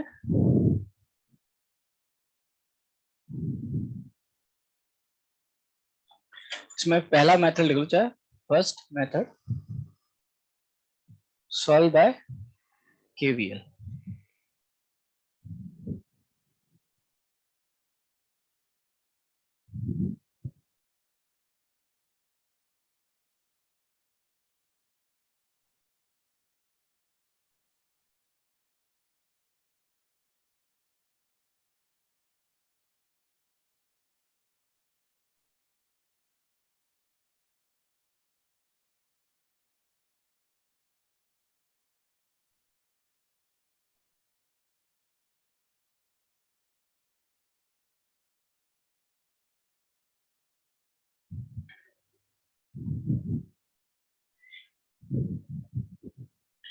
चलो इधर देखो, एक बार मैं थोड़ी सी हेल्प करता हूँ, सॉल्व आप ही को करना है, लेकिन मैं आपकी गलतियां भी बताता चलूंगा। जैसे आपने, अगर अभी मैंने आपको 1 मिनट का समय दिया तो आपने थोड़ा बहुत कुछ सोचा होगा कैसे सॉल्व करना है। तो इधर देखो, मैं बताता हूँ आप लोग क्या गलती कर रहे होंगे, है ना? आप में से काफी लोग वो काम कर रहे होंगे।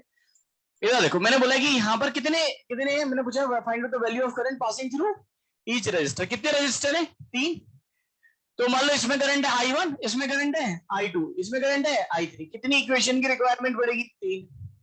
क्योंकि आपने क्या किया, सबसे पहली गलती आपने 3 अननोन मान ली।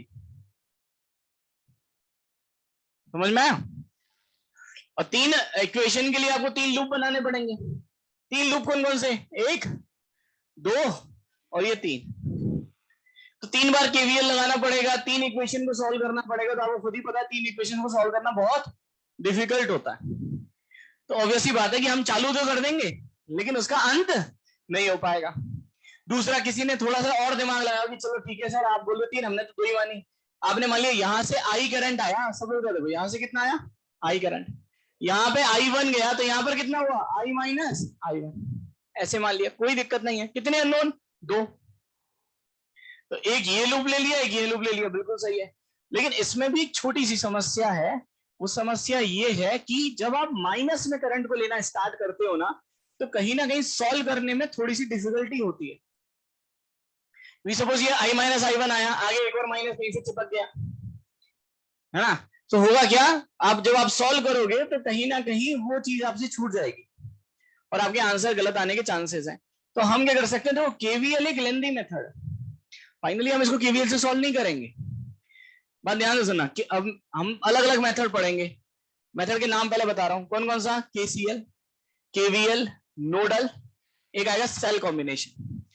सबसे पहला मेथड जो हमारा रहेगा वो रहेगा नोडल एनालिसिस। कौन सा रहेगा? नोडल। ठीक है। 99% ऑफ द क्वेश्चन जो जेईई मेंस में एडवांस में पूछे गए हैं, आप नोडल एनालिसिस से बहुत आसानी से सॉल्व कर सकते हो। क्लियर है? तो सबसे पहले नोडल एनालिसिस। अगर वो नहीं समझ में आ रहा है, आपको नहीं दिख रहा है कि नोडल से क्या होता है, वो मुझे नहीं पता, कोई होता होगा, ठीक है? अगर उससे नहीं सॉल्व कर पा रहे हो तो फिर आप सेल कॉम्बिनेशन से या केसीएल से करने की कोशिश करोगे। और अगर उससे भी नहीं हो रहा है, और अगर आप बहुत फ्री हो, पूरे एग्जाम में कोई क्वेश्चन नहीं हो रहा, तो करंट एक ऐसा चैप्टर है जिसमें 100% मार्क्स आने के पूरे चांसेस रहते हैं। तो आपके पास समय ही समय है, तो आराम से केवीएल लगाओ, आधा पौना घंटे में आंसर आ जाए। तो आप बोलोगे सर केवीएल पढ़ा क्यों रहे? जो ऑब्वियस सी बात है कि इससे बहुत ही लेंदी जाता है। मैं ये नहीं बोल रहा कि हम केवीएल अप्लाई नहीं करें, मैं बस ये बोल रहा हूँ कि कंप्लीट क्वेश्चन केवीएल से सॉल्व नहीं करें। उसका थोड़ा सा हिस्सा यूज कर सकते हैं, उसके एप्लीकेशन को यूज कर सकते हैं। तो केवीएल अप्लाई करना आना चाहिए। और मान लो मजबूरी फंस गई, क्योंकि कई क्वेश्चन ऐसे होते हैं जो सिर्फ केवीएल से ही सबसे इजीली हो जाते हैं, तो हमें केवीएल अप्लाई करना तो आना चाहिए। तो मैं आपको बता रहा हूं कि केवीएल को भी आसान से आसान तरीके से कैसे अप्लाई कर सकते हैं। तो बात को ध्यान से सुनना, कभी भी आपको केवीएल से सॉल्व करना हो तो आप करंट यहां वहां से अज्यूम नहीं करोगे। देखो मैं करंट कैसे अज्यूम करूंगा, मैं मिडिल वाली ब्रांच से करंट को अज्यूम करूंगा। यहां से मैंने मान लिया कितना करंट जा रहा है? X plus Y. कितना करंट जा रहा है? एक्स। मैं बीच वाली मिडिल ब्रांच से अज्यूम करूंगा। यहां से एक्स प्लस वाई आया, यहां पर कितना गया? एक्स, और यहां पर कितना गया? वाई। क्लियर हो रही बात? इससे कैलकुलेशन आपकी बहुत कम हो जाएगी। जैसे अब मैं 2 लूप की बात करूं तो एक ये लूप ले लेता हूं, ऐसे लगा देंगे, और एक इस तरह से लगा देंगे। इसको बोल देता हूं 1 और इसको बोल देता हूं 2। पहले मैं फर्स्ट लूप में केवीएल लगा रहा हूं, मुझे फटाफट बताते चलना। तो अगर फर्स्ट लूप में अप्लाई कर रहे हैं, यहां से चल रहे हैं, ऐसे चलेंगे, ठीक है। यहां से यहां गए तो बोलो प्लस का 10, समझ में आया। यहां से यहां गए तो माइनस का आई आर, तो माइनस का आई कितना है एक्स प्लस वाई, आर कितना है 5। फिर इधर गए, कोई दिक्कत ही नहीं है। यहां से यहां गए तो माइनस का आई आर, आई कितना है एक्स, आर कितना है 2, तो 2x।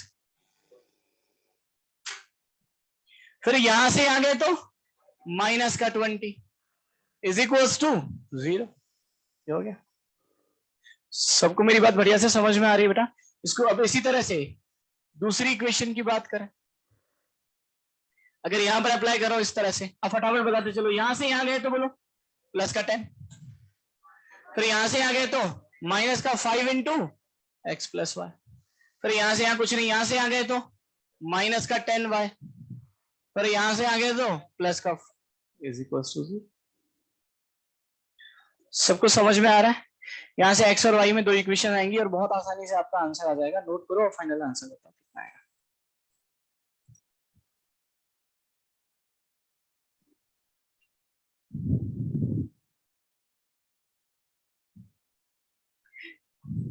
कौन सा बेटा? जिसे हमने क्या किया, यहां से करंट एज्यूम कर लिया, ठीक है। कितना x प्लस वाई, इसमें कितना गया x, तो ऑब्वियस सी बात है इसमें कितना जाएगा y। यहाँ पे अप्लाई करें, अब तुम ही बताते चलना है ना, केवीएल लगा रहा हूं। यहां से यहां गए तो लो पोटेंशियल से तो प्लस का 10, यहां से आगे इन direction of current potential decreases register के क्रॉस, तो माइनस का आई इंटू आर, आई कितना है एक्स प्लस वाई, आर कितना है 5। फिर इधर के कुछ नहीं है, फिर यहां से आगे तो माइनस का आई आर, आई कितना है एक्स, आर कितना है 2। फिर यहां से आ गए तो हाई पोटेंशियल से लो पोटेंशियल, तो माइनस का 20 कंप्लीट हो गया इज इक्वल्स टू 0।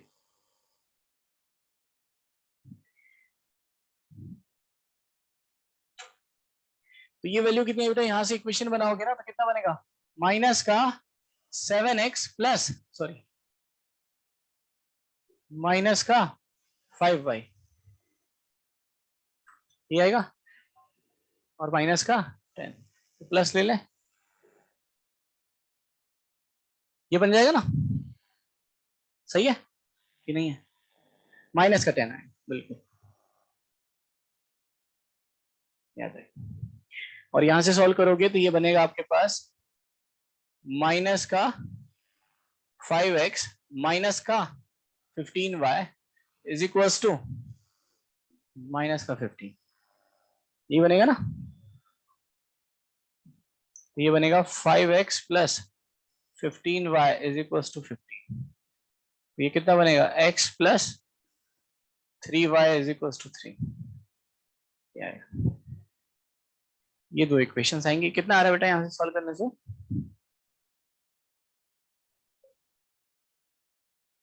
x आ रहा है माइनस का 45/16 एम्पियर और y आ रहा है 31/16 एम्पियर।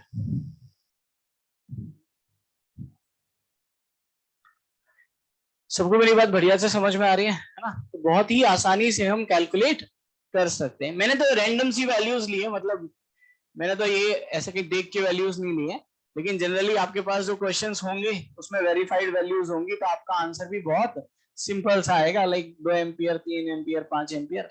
तो मैंने अपने हिसाब से जो मेरा मन किया वो वैल्यू ले ली। तो यहाँ से देखो, अगर आप देखोगे तो एक्स नेगेटिव आ रहा है ना, ये क्या शो कर रहा है डायरेक्शन। अब ये ध्यान रखना, डायरेक्शन अभी मत अपोजिट कर देना, पहले आराम से करंट निकाल लो। जैसे अगर मैं बोलूं कि इस ब्रांच में कितना करंट जाएगा, तो आपका आंसर क्या होगा x प्लस वाई। अब x को विद साइन ही रखना यहाँ पर। x कितना है आपके पास माइनस का 45/16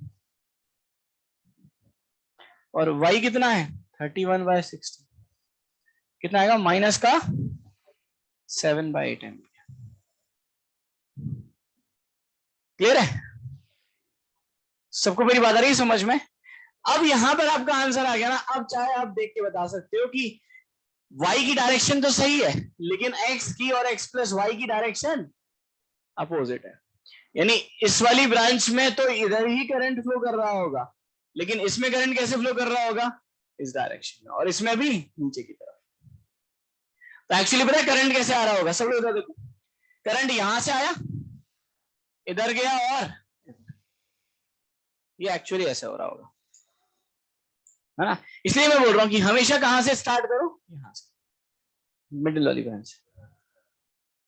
मतलब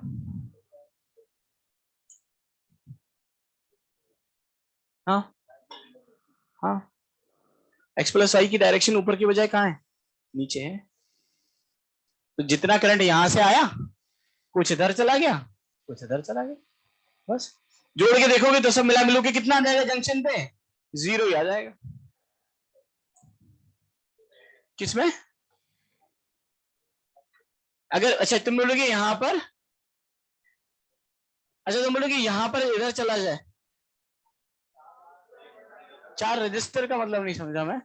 अच्छा एक और ब्रांच हो जाए तो आपको 2 बार अप्लाई करना पड़ेगा, एक बार तो यहां पर अप्लाई करोगे तो इसमें आ जाएगा, और फिर एक और रजिस्टर आ गया तो फिर हम यहां पर अप्लाई कर देंगे। इसीलिए तो मैं बोल रहा हूँ केवीएल जो है वो एक थोड़ा सा लेंदी मेथड है। क्लियर है। इसी क्वेश्चन को मैं एक और दूसरे तरीके से भी सॉल्व कर सकता हूं, वो मेथड है बाय नोडल एनालिसिस। तो यहां पर नोट करो और नेक्स्ट लिखो बाय नोडल एनालिसिस।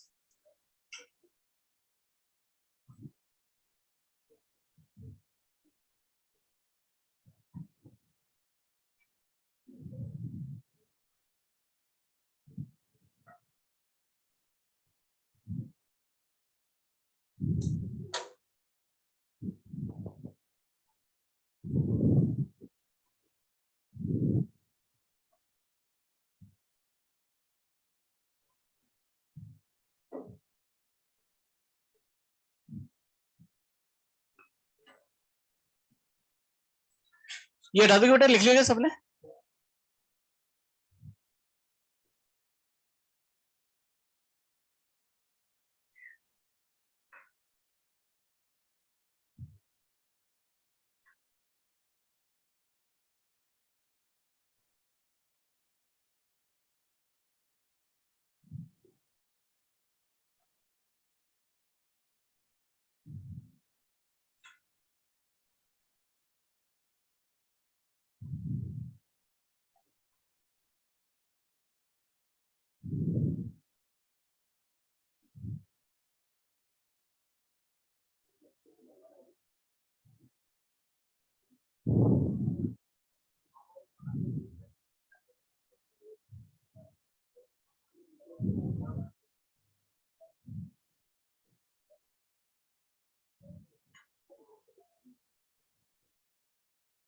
बात नहीं बेटा, फटाफट नोट करो।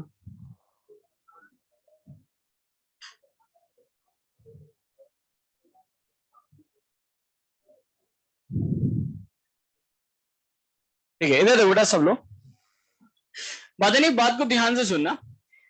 ये वाला क्वेश्चन हमने किससे सॉल्व किया, केवीएल से। अगर मान लो मजबूरी पड़ जाए और केवीएल से सॉल्व करना पड़े, तो उसमें भी मैंने आपको सबसे आसान तरीका बताया कि करंट को हमेशा कहां से अज्यूम करोगे, बीच वाली ब्रांच से।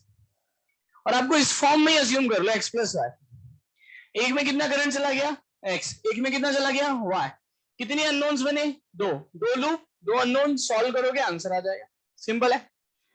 लेकिन अगर मान लो कि इस तरह का सर्किट आ जाए, बात को ध्यान से सुनना, तो आपको दिख रहा है कि यहां पर केवीएल से मैं सॉल्व कर ही नहीं सकता। अगर मैं आपसे पूछता कि हर रजिस्टर में कितना करंट फ्लो करेगा, तो देखो यहां पर अगर मान लो आपने I1 एज्यूम किया, यहाँ I2, I3, I4 और I5, है ना, क्लियर है। तो यहां पर आपको 5 इक्वेशंस बनानी पड़ जाएंगी, और ऑब्वियसली बात है 3 इक्वेशन ही सॉल्व नहीं होती, 2 ही नहीं होती हमसे, तो है ना। तो 5 इक्वेशन कैसे सॉल्व करेंगे, तो आंसर आएगा नन ऑफ दीज। सही है। तो ये देखो, यानी हम ऐसे तो सॉल्व नहीं कर सकते। अब बात ध्यान से सुनना, नोडल एनालिसिस क्या मेथड है, इसको ध्यान से सुनते हैं। कभी भी अगर आपको ऐसा सर्किट दे रखा हो जिसमें एक से ज्यादा पॉइंट का पोटेंशियल सेम हो, दोबारा बोल रहा हूं, मेरे साथ साथ रिपीट करना, कभी भी आपको ऐसा सर्किट दे रखा हो जिसमें एक से ज्यादा पॉइंट का पोटेंशियल सेम हो, वहां पर आप नोडल एनालिसिस को डायरेक्टली अप्लाई कर सकते हैं। मतलब क्या है, जैसे अगर मैं इस सर्किट की बात करूं तो यहां पर ये वाला पॉइंट, ये वाला पॉइंट, ये वाला पॉइंट और ये वाला पॉइंट, इन सबका पोटेंशियल सेम है। ऐसा क्यों? क्योंकि यहाँ पे कोई पोटेंशियल ड्रॉप ही नहीं आ रहा। क्यों नहीं आ रहा? ना तो रजिस्टर है, ना बीच में कोई बैटरी है, ये तो कंडक्टिंग वायर है। जितना पोटेंशियल यहां होगा उतना ही यहां होगा, उतना ही यहां होगा, उतना ही यहां होगा। क्या यहां का पोटेंशियल और यहां का पोटेंशियल सेम होगा? क्या नहीं, बीच में रजिस्टर आ गए, लेकिन सबका पोटेंशियल तो सेम होगा। इसी तरह से इन सारे पॉइंट्स का पोटेंशियल भी सेम होगा। बात को बिल्कुल ध्यान से सुनना है ना। तो हम क्या करेंगे, कभी भी ऐसा सर्किट देखिए जिसमें बहुत सारे पॉइंट्स के पोटेंशियल सेम है, तो हम किसी भी एक पॉइंट का पोटेंशियल अज्यूम कर लेंगे। अब जब अज्यूम करूंगा तो मैं कुछ भी अज्यूम कर सकता हूं, 0 1 2 3 4 5 6, आप अननोन वैल्यू भी अज्यूम कर सकते हो, X Y Z A B. लेकिन ऑब्वियसली बात है, जब अज्यूम कर रहे हो तो सबसे आसान वैल्यू अज्यूम करें तो फायदा क्या रहेगा? 0। आप कोई भी वैल्यू अज्यूम कर लो, आंसर पे उससे कोई फर्क नहीं पड़ेगा। तो मैं अज्यूम कर लेता हूं। अब अज्यूम करने की मेरे पास दो चॉइस है। अगर मान लो मैं यहां पर अज्यूम करूंगा 0, तो यहां का पोटेंशियल भी कितना? 0। यहां का कितना? 0। यहां का 0। यहां का 0 पोटेंशियल, तो यहां का कितना? 12 प्लस का। सब कुछ समझ में आया? क्यों क्यों 12? लो पोटेंशियल से हाई पोटेंशियल। अब आप बोलते कि सर हम यहां पर 0 अज्यूम करते, तो कर सकते हो। यहां पर 0 करते तो यहां पर -12, तो मैं नेगेटिव नहीं चाहता, तो मैंने इसलिए नीचे अज्यूम किया है। सबको मेरी बात समझ में आ रही है? अब इधर देखो कितना आसानी से, बिना मेहनत के, बिल्कुल आप इतने से, आपको कोई इक्वेशन नहीं लिखनी है, पूरा क्वेश्चन यही की यही सॉल्व हो जाएगा। ये 0 है तो ये कितना है? 12। ये 12 है तो यहाँ का पोटेंशियल भी 12, यहाँ का भी 12, यहाँ का भी 12। सही है। अब इधर चलते हैं, यहां 12 है तो क्या यहां का पोटेंशियल निकाल सकते हो क्या? 18 वोल्ट। समझ में आया कैसे? यहां से यहां है तो लो पोटेंशियल से पोटेंशियल बढ़ गया, कितने से और बढ़ गया? 6 से। तो 12 तो था ही, 6 से और बढ़ा कितना हुआ? 18। क्या इस रजिस्टर के दोनों एंड के अक्रॉस पोटेंशियल पता है क्या? एक जगह 18 है, एक जगह पोटेंशियल ड्रॉप कितना हुआ? 18। और अगर मुझे करंट निकालना है तो पोटेंशियल ड्रॉप को रेजिस्टेंस से डिवाइड कर दो, करंट आ जाता। 18 माइनस 0, 18 डिवाइडेड बाय 2, 9। और करंट कहां से फ्लो करता है? हाई पोटेंशियल से लो। कितना? 9 एम्पीयर। बात ध्यान से सुनना है ना। आ गया? इस पॉइंट पे चलते हैं। यहां 0 है तो क्या आप यहां का बता सकते हो? क्या यहां 0 है तो यहां का 2 वोल्ट होगा ना।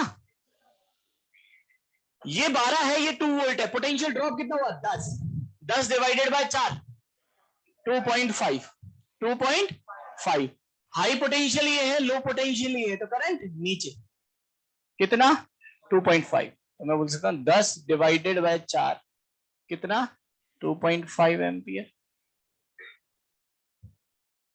सबको मेरी बात बढ़िया से समझ में आ रही है?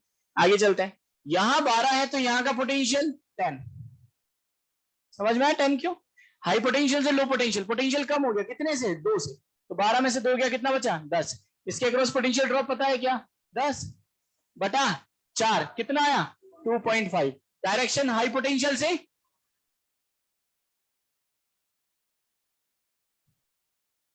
तो इस ब्रांच में करंट आया 2.5, इसमें करंट 2.5, इसमें कितना? 9 एम्पियर। अब बात ध्यान से सुन, क्या मैं यहां का पोटेंशियल लिख सकता हूं? क्या नहीं लिख सकता? अभी तो नहीं लिख सकता। क्यों? क्योंकि बीच में रजिस्टर आ गया। नहीं होता तो 0 बोल देता। नहीं लिख सकता।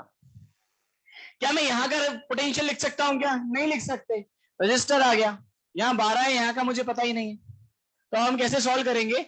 मान लेते हैं इसमें करंट जो है वो आई है। क्या मुझे इस पूरी ब्रांच के टर्मिनल के अक्रॉस पोटेंशियल पता है क्या? यहां 12 है, यहां 0 है, तो मैं यहां से चल के यहां पर आ जाऊंगा घूमते फिरते। लिखते हैं, कैसे लिखें? बोलते चलो। यहां पर कितना? 12। यहां से यहां है तो माइनस का आई है, तो माइनस का 2 इंटू आई। फिर यहां से आए तो माइनस का 4। फिर यहां से आए तो इसमें आई है, इसमें भी आई होगा और इसमें भी माइनस का 2 इंटू आई।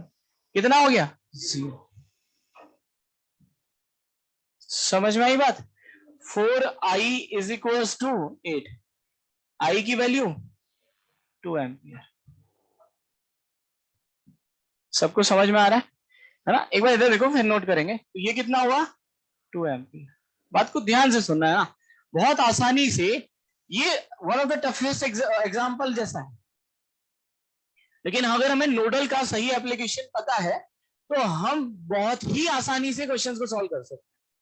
अगर मैं केवीएल लगाने बैठ जाता है ना, या कोई दूसरा मेथड लगाता, तो ये हमसे कभी भी सॉल्व नहीं होगा। होता भी तो गलत ही आंसर आता।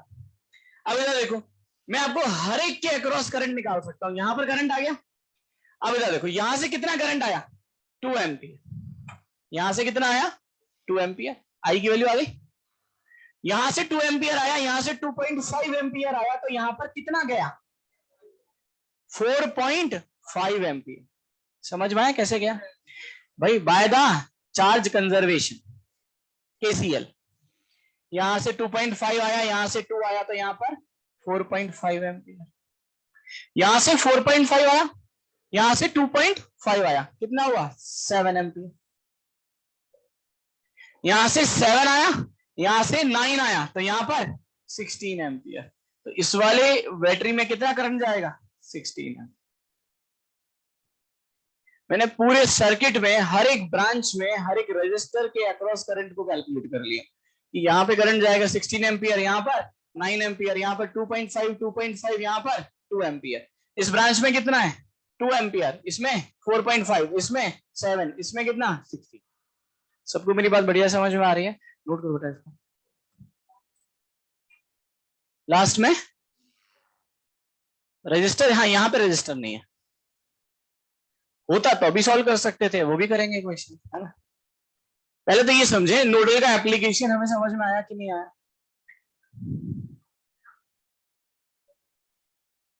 एक बार नोट कर लो, मैं दोबारा से बेटा आपको एक्सप्लेन कर दूंगा, ठीक है?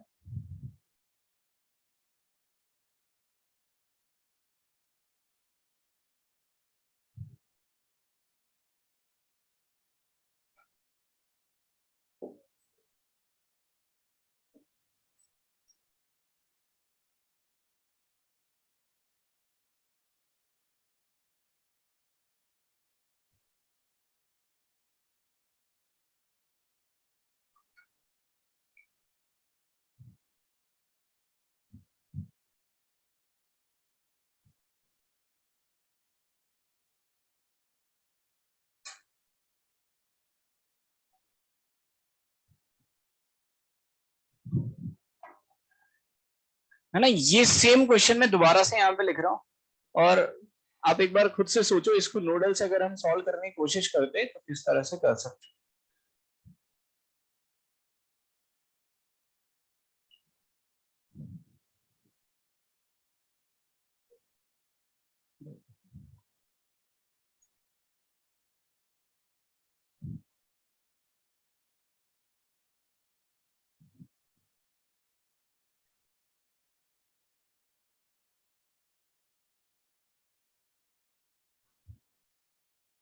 ये तो बेटा लिख लिया सबने? हो गया क्या बेटा?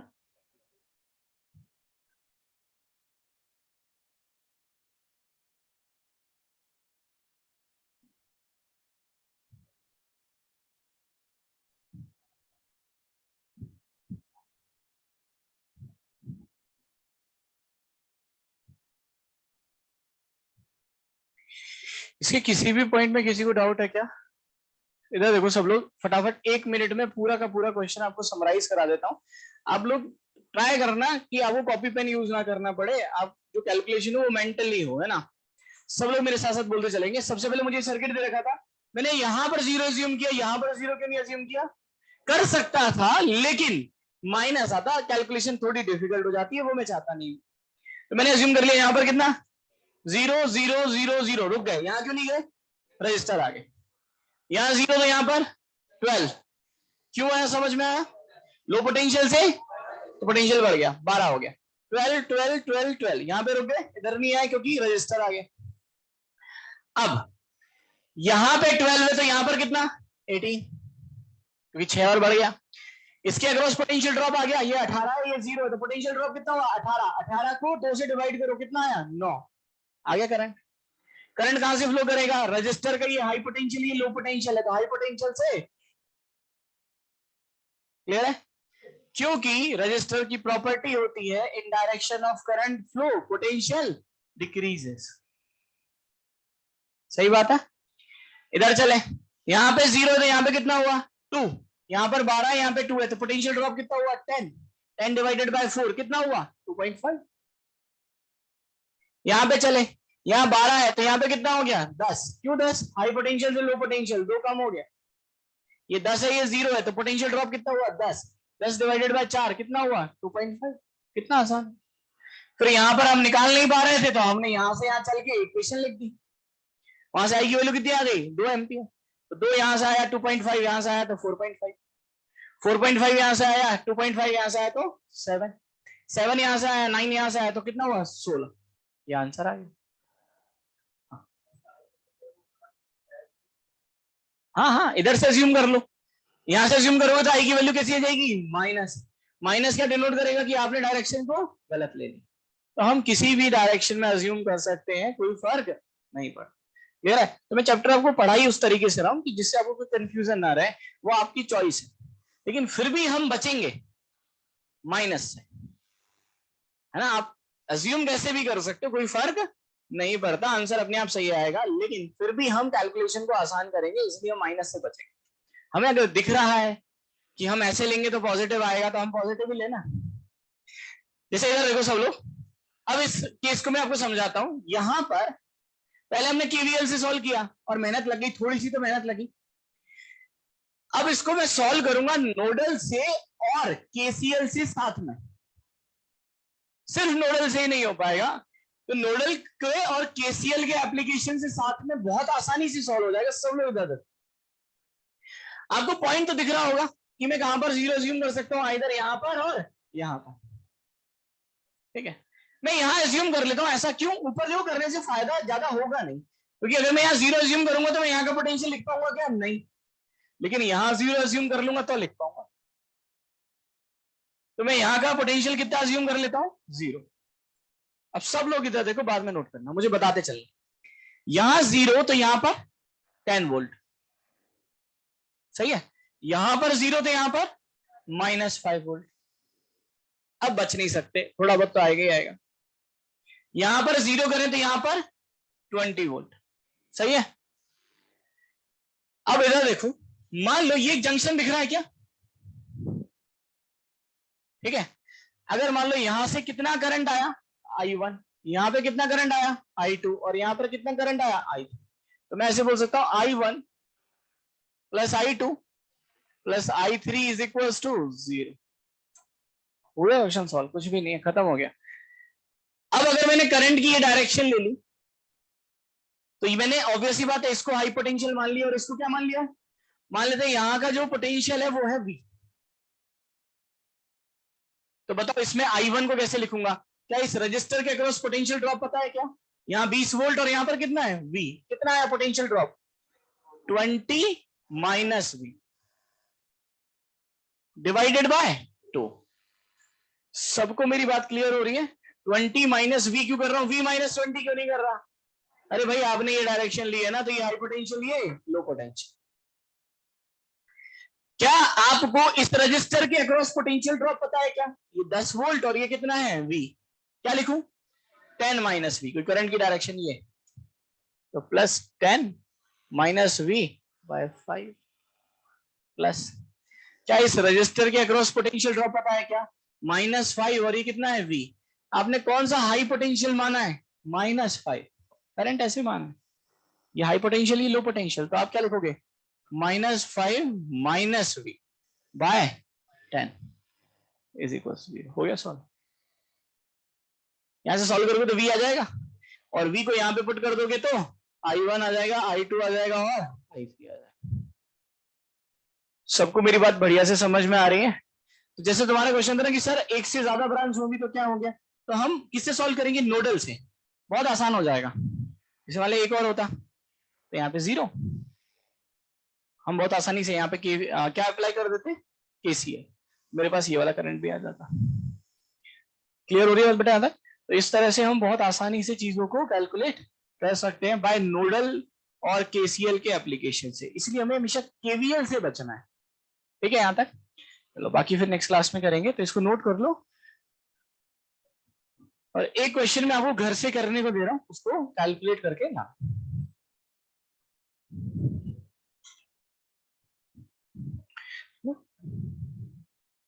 जी एडवांस का प्रीवियस ईयर का क्वेश्चन है।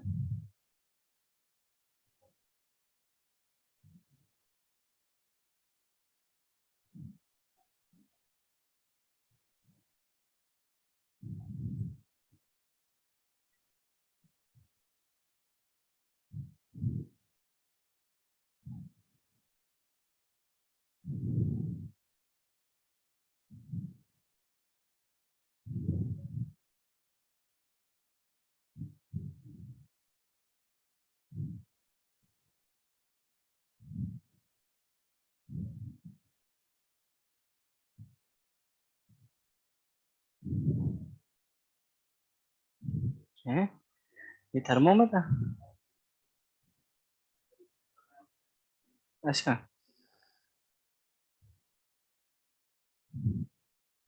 अच्छा हीट में कराया हुआ उसने, यहीं से चेप दिया हुआ उसने।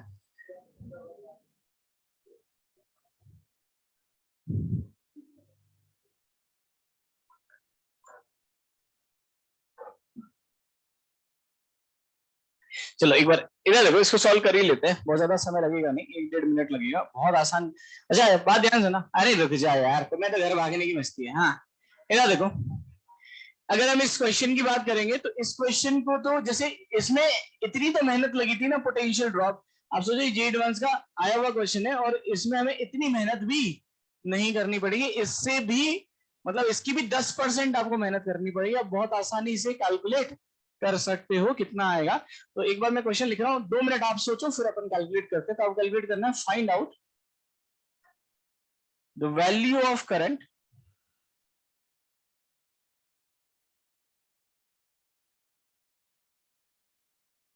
In each loop.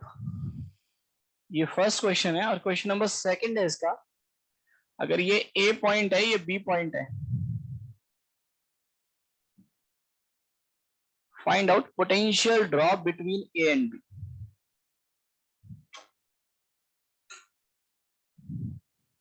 जो जे एडवांस में आया था उसमें पहला पार्ट नहीं पूछा हुआ था, सिर्फ पूछा था ए और बी के बीच का पोटेंशियल ड्रॉप।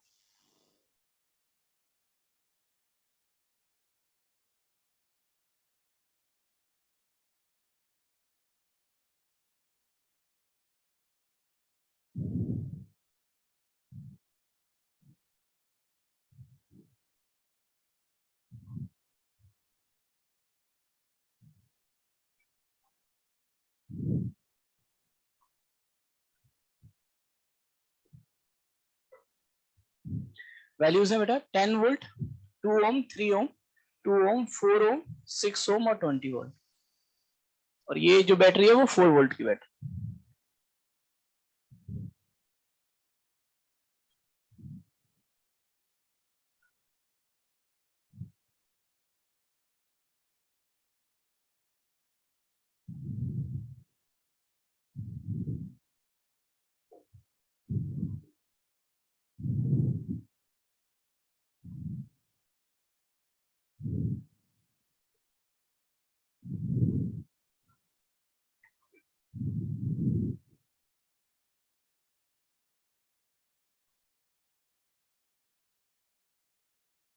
ये हटा बेटा, लिख लिया सबने?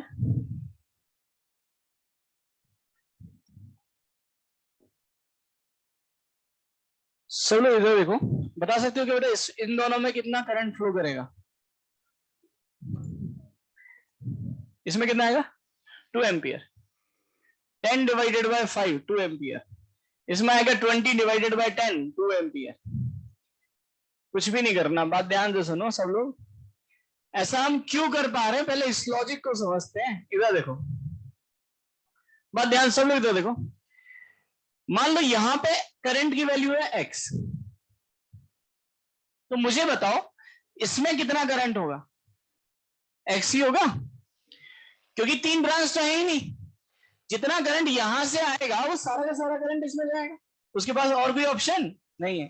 अरे मधुर संगीत बजा रहे हो तुम यार। हाँ ठीक है, तो यहां से अगर एक्स करंट आया तो सारा का सारा करंट यहां पर जाएगा, और कोई ऑप्शन है क्या?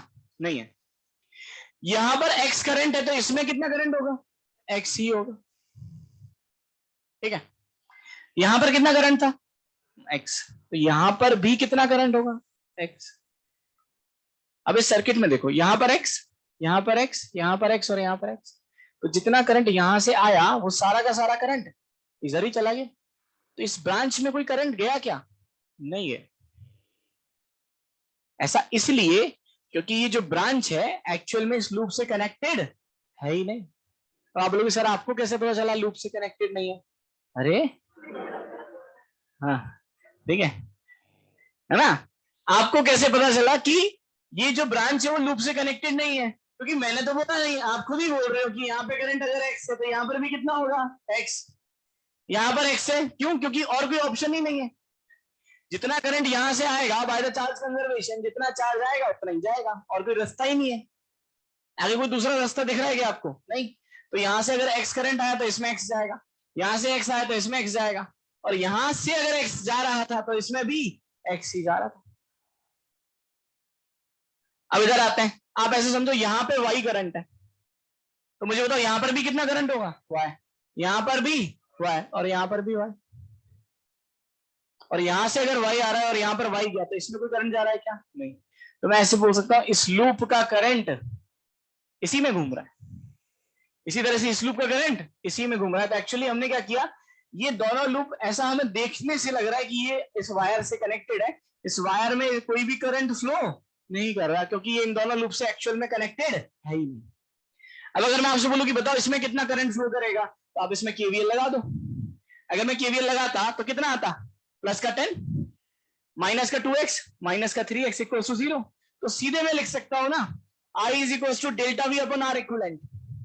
ये दोनों रजिस्टर किसमें है? सीरीज में।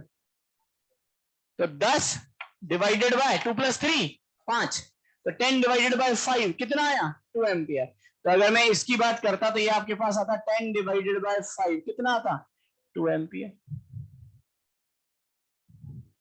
इसी तरह से अगर मैं इसकी बात करता तो एक्चुअली करंट ऐसे फ्लो करता ना, बैटरी डिस्चार्ज होती,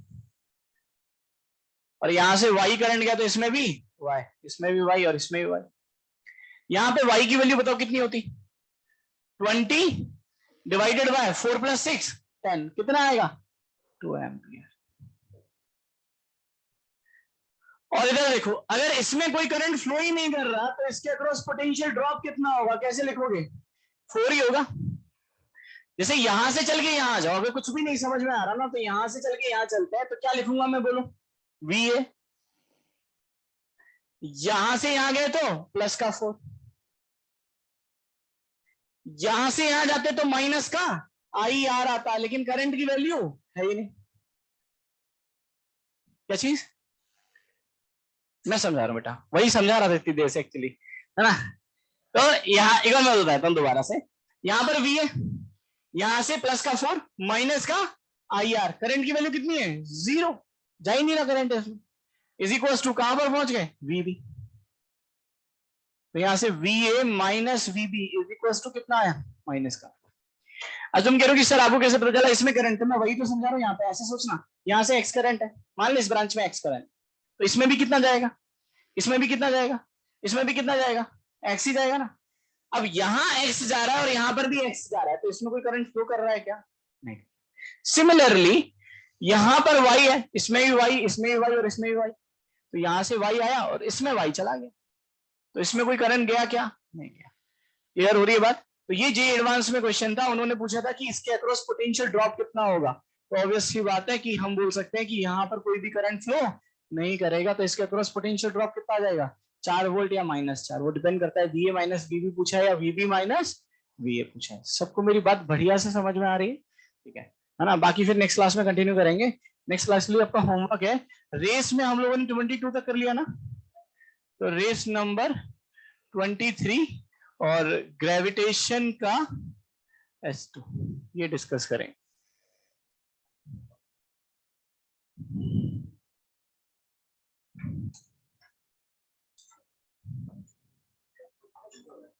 S2 एक्सरसाइज ग्रेविटेशन और रेस नंबर 23।